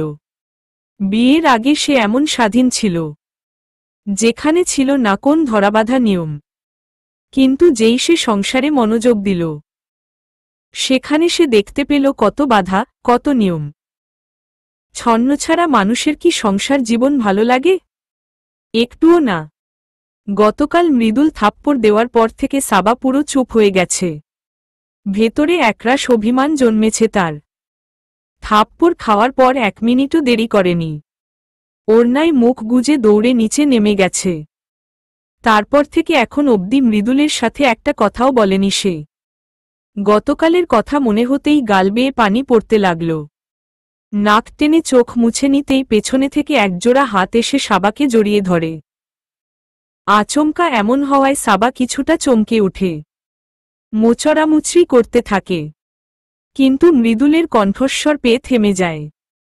মৃদুল আরও শক্ত করে ধরে নিচু স্বরে বলে, অভিমান হয়েছে আমার ওপর? নিশ্চুপ। আমি জানি তো আমার ওপর অভিমান হয়েছে তোর। আসলে আমি অনেক হাইপার হয়ে গিয়েছিলাম। মনে হচ্ছিল তুই আমাকে ছেড়ে চলে গেছিস। তোকে আমি হারিয়ে ফেলেছি। আমার অবস্থা পুরো পাগলপ্রায় ছিল। বিশ্বাস না হলে সিয়ামকে জিজ্ঞেস করে দেখিস। তোকে খুঁজতে খুঁজতে আমি হয়রান হয়ে গিয়েছি। তোকে হারিয়ে ফেলার ভয় আমাকে জেকে বসেছিল। তোকে খুঁজে পেতে আরেকটু দেরি হলে আমি কান্না করে দিতাম। তোকে আমি খুঁজতে খুঁজতে হয়রান, সেই তুই কিনা ছাদে এসে দাঁড়িয়ে আছিস। তাই ভীষণ রাগ হয়েছিল। রাগ নিয়ন্ত্রণ করতে না পেরে একটা থাপ্পড় মেরে দিয়েছি। সরি তার জন্য। সাবা অবাক চোখে মৃদুলের দিকে তাকাল। আজ কোন মৃদুলকে দেখছে সে? তার নিজের চোখ আর কানকে বিশ্বাস হচ্ছে না। সাবা নিজের হাতে একটা চিমটি কাটল। তার কাছে মনে হচ্ছে সব স্বপ্ন। ব্যথা পেয়ে দ্বিগুণ বিস্ময় তাকাল। তার মানে সে মৃদুলের জন্য যেরকম টান অনুভব করে, মৃদুলও সেরকম টান অনুভব করে। মনে মনে খুশি হলেও উপরে তা বুঝতে দিল না। মৃদুলের থেকে নিজেকে সরিয়ে অন্যদিকে চলে গেল। মৃদুল সেদিকে গিয়ে দুই হাতে কান ধরে অপরাধী সুরে বলল, সরি বললাম তো। আর কত অভিমান করে থাকবি? তুই আমার সাথে না লেগে থাকলে আমার ভালো লাগে না। কেন লাগে না? তুই আমার বউ যে তাই। কিন্তু তুই তো বলছিলি আমাকে বউ হিসেবে মানবি না। ওইগুলো কথার কথা ছিল না, ওইগুলো সত্যি কথা ছিল। না রে ভাই, তুই যেমন আমায় স্বামী মানিস তেমনি আমিও তোকে স্ত্রী মানি। আমি কি তোকে কখনো বলছি যে তোকে স্বামী মানি? বেশি বুঝিস কেন? তোর বলতে হবে কেন? আমি বুঝে নিয়েছি। বেশি বুঝার তো দরকার নেই। আছে নাকি নেই তা আমি বুঝব। এখন বল, মাফ করে দিছিস নাকি? একটুও না। মাফ করার প্রশ্নই উঠে না। অনেক জোরে থাপ্পড় মেরেছিস। আমি অনেক ব্যথা পেয়েছি। ব্যথা পাওয়ার জন্য দিয়েছি, আদর করার জন্য নয়। আবার বড় মুখে কথা বলিস। হ্যাঁ, বলবই তো। কি করবি তুই? দেখবি কি করব? দেখি। সাবা এগিয়ে এসে মৃদুলের মাথার চুল টেনে দুম করে এক কিল বসিয়ে দিল পিঠে। চুলের মুঠ ধরে ঘুরাতে ঘুরাতে বলল, পরের বার আমাকে মারলে এর থেকে আরো বেশি দোজ দিব। মৃদুল ঝাটকা মেরে সাবার হাত নিজের থেকে ছাড়িয়ে ওর দুই হাত মুছড়ে ধরে বলল, কি বললি আবার বল? কিছু বলিনি। ছাড়, ব্যথা পাচ্ছি। এখন ভয় পাস কেন? সাহস থাকলে বল। ছাড় বলছি। ছাড়তে পারি এক শর্তে। কোন শর্ত মানব না আমি? তাহলে ছাড়ব না আমি। সাবা তার দাঁতগুলো বের করে মৃদুলের হাতে জোরে একটা কামড় বসিয়ে দিল। এই কামড়াকামড়ির অভ্যাস ওর ছোটবেলা থেকেই। মৃদুলের সাথে না পারলেই সে দাঁতগুলো ব্যবহার করে। মৃদুল আহ করে চিৎকার দিয়েই ওর হাত ছেড়ে দিল। সাবা অন্যদিকে দৌড় দিল। ওর পিছু পিছু মৃদুল। দুজন গোল গোল করে বেশ কিছু সময় দৌড়াল। এক সময় মৃদুল সাবাকে ধরে ফেলল। নিচ থেকে একটা ইটের ভাঙা টুকরো নিয়ে এক হাতে সাবার দুই হাত মুছড়ে ধরল। তারপর শয়তানি হাসি দিয়ে বলল, এবার তোকে কে বাঁচাবে সাবা? তুলি কাদো কাদো ফেস করে ছলছল নয়নে বলল, ভাইয়া মারিস না প্লিজ। মৃদুল রেগে ফোঁস করে বলল, আমি তোর কোন জন্মে ভাই হলাম? একদম ভাই বলবি না। আমি তোর জামাই। সাবা মুখ বাঁকিয়ে বলল, ইস, আসছে আমার জামাই। আমি তোর জামাই। কথাটা ভালো করে মাথায় ঢুকিয়ে নে। আচ্ছা, তুই আমার ভালো জামাই। কিউট একটা পোলা। ভালো একটা ছেলে। তোর মতো ছেলেই হয় না, তোকে বিয়ে করে আমি ধন্য। হয়েছে, আর পাম দিতে হবে না। সাবা থেমে বিড়বিড় করে বলল, আমার জীবন তেজপাতা। তোর মতো জামাই যেন আমার শত্রুরও না পায়। এই কি বললি তুই? কিছু না। ছেড়ে দে না রে। একটুও ছাড়ব না। আজ এই ইট দিয়ে তোর দাঁত ভাঙব। তারপর দেখব তুই কামড় দিস কিভাবে। না প্লিজ। তাহলে একটা চুমু খেতে দে। মৃদুলের কথা শুনে সাবা চোখ দুটোকে রসগোল্লা করে ওর দিকে তাকাল। মৃদুল এক চোখ মেরে হাতে থাকা ইটের টুকরোটা ফেলে দিল। সাবার ঠোঁটের দিকে নিজের ঠোঁট দুটো বাড়িয়ে দিতেই সাবা সারা শরীর খিচে চোখ বন্ধ করে বলল, আমার মুখ আধোয়া। তুই আধোয়া মুখে চুমু খাবি? আচ্ছা, আমার কোন সমস্যা নেই। তুই যদি আধোয়া ঠোঁটে চুমু খেতে পারিস তাহলে আমার সমস্যা নেই। আমি আধোয়া ঠোঁটেই চুমু খাব। মৃদুলের কথা শুনে সাবা চমকে গেল। সেদিন আধোয়া ঠোঁট বলে পার পেয়ে গিয়েছিল, কিন্তু আজ মৃদুল তার চালাকি ধরে ফেলেছে। তাই কোন দ্বিধা না করে সাবার ঠোঁটে টুপ করে একটা চুমু খেয়ে বসল। তারপর লোভ হয়ে যে সাবার কানের সামনে বলল, আই লাভ ইউ পাগলি। মৃদুলের মুখে ভালোবাসার কথা শুনে সাবা সরকড। এত কিছু সে একসাথে নিতে পারছে না। স্ট্যাচু হয়ে দাঁড়িয়ে রইল। নিজের কানকে তার বিশ্বাস হচ্ছে না। তবে সে কিন্তু ভীষণ খুশি এতে, কারণ সেও মৃদুলকে ভালোবেসে ফেলছে। এখন সাবা স্বপ্নের জগতে আছে। মৃদুলের ধাক্কায় তার ধ্যান ফিরল। আমার কথার উত্তর দিলি না? কি উত্তর দিব? তোর যা ইচ্ছা। আই। সাবা আই বলেই থেমে গেল। মৃদুলের ভেতরটা টিপটিপ শব্দ করছে। যদি সাবা মানা করে দেয়, তাহলে তার কি হবে? সাবা মৃদুলের অবস্থা বুঝতে পেরে মুচকি হাসল। তারপর একদমে বলল, আই লাভ ইউ টু। বলেই লজ্জা রাঙা মুখটা দুই হাতে ঢেকে ফেলল। মৃদুল খুশিতে এগিয়ে এসে সাবাকে শক্ত করে জড়িয়ে ধরল। খুশিতে তার হাত পা কাঁপছে। মৃদুল বলল, আমি জানতাম তুইও আমাকে ভালোবাসিস। আসলে তোর সাথে ঝগড়া করতে করতে কবে যে তোকে মনের আসনে বসিয়ে দিছি নিজেও জানি না। তোকে তো আমি সেই বিয়ের আগের থেকে পছন্দ করি, তবে তোকে কখনো বুঝতে দিতাম না। তাই তো বিয়ে ভাঙিনি আমি, তোকেও ভাঙতে দেইনি। সাবা চোখ রাঙিয়ে বলল, তাহলে এই কাহিনী? জি ম্যাডাম। এখন এই খুশিতে একটা কিসি হয়ে যাক। একটুও না। একটুও হ্যাঁ। কেউ দেখে ফেলবে। আমি ছাদের দরজা বন্ধ করে এসেছি, তাই কারো আসার কোন চান্স নেই। সাবা একটু একটু করে পিছিয়ে যেতে লাগল। মৃদুল ধীর পায়ে শয়তানি হাসি দিয়ে এগিয়ে আসছে। ছাদের রেলিংয়ে এসে সাবা আটকে গেল। এখন পালানোর উপায় নেই। মৃদুল এগিয়ে এসে সাবার অধর যুগল নিজের অধরের মাঝে বন্দি করে নিল। সাবা বাধা দিতে গেলে তার হাত দুটো এক হাত দিয়ে শক্ত করে পেছনে ধরে রাখল। আরেক হাত চুলে ডুবিয়ে পরম যত্নে ডুব দিল ভালোবাসার সাগরে। সাবা কিছু সময় ছটফট করে নিজ থেকে থেমে গেল।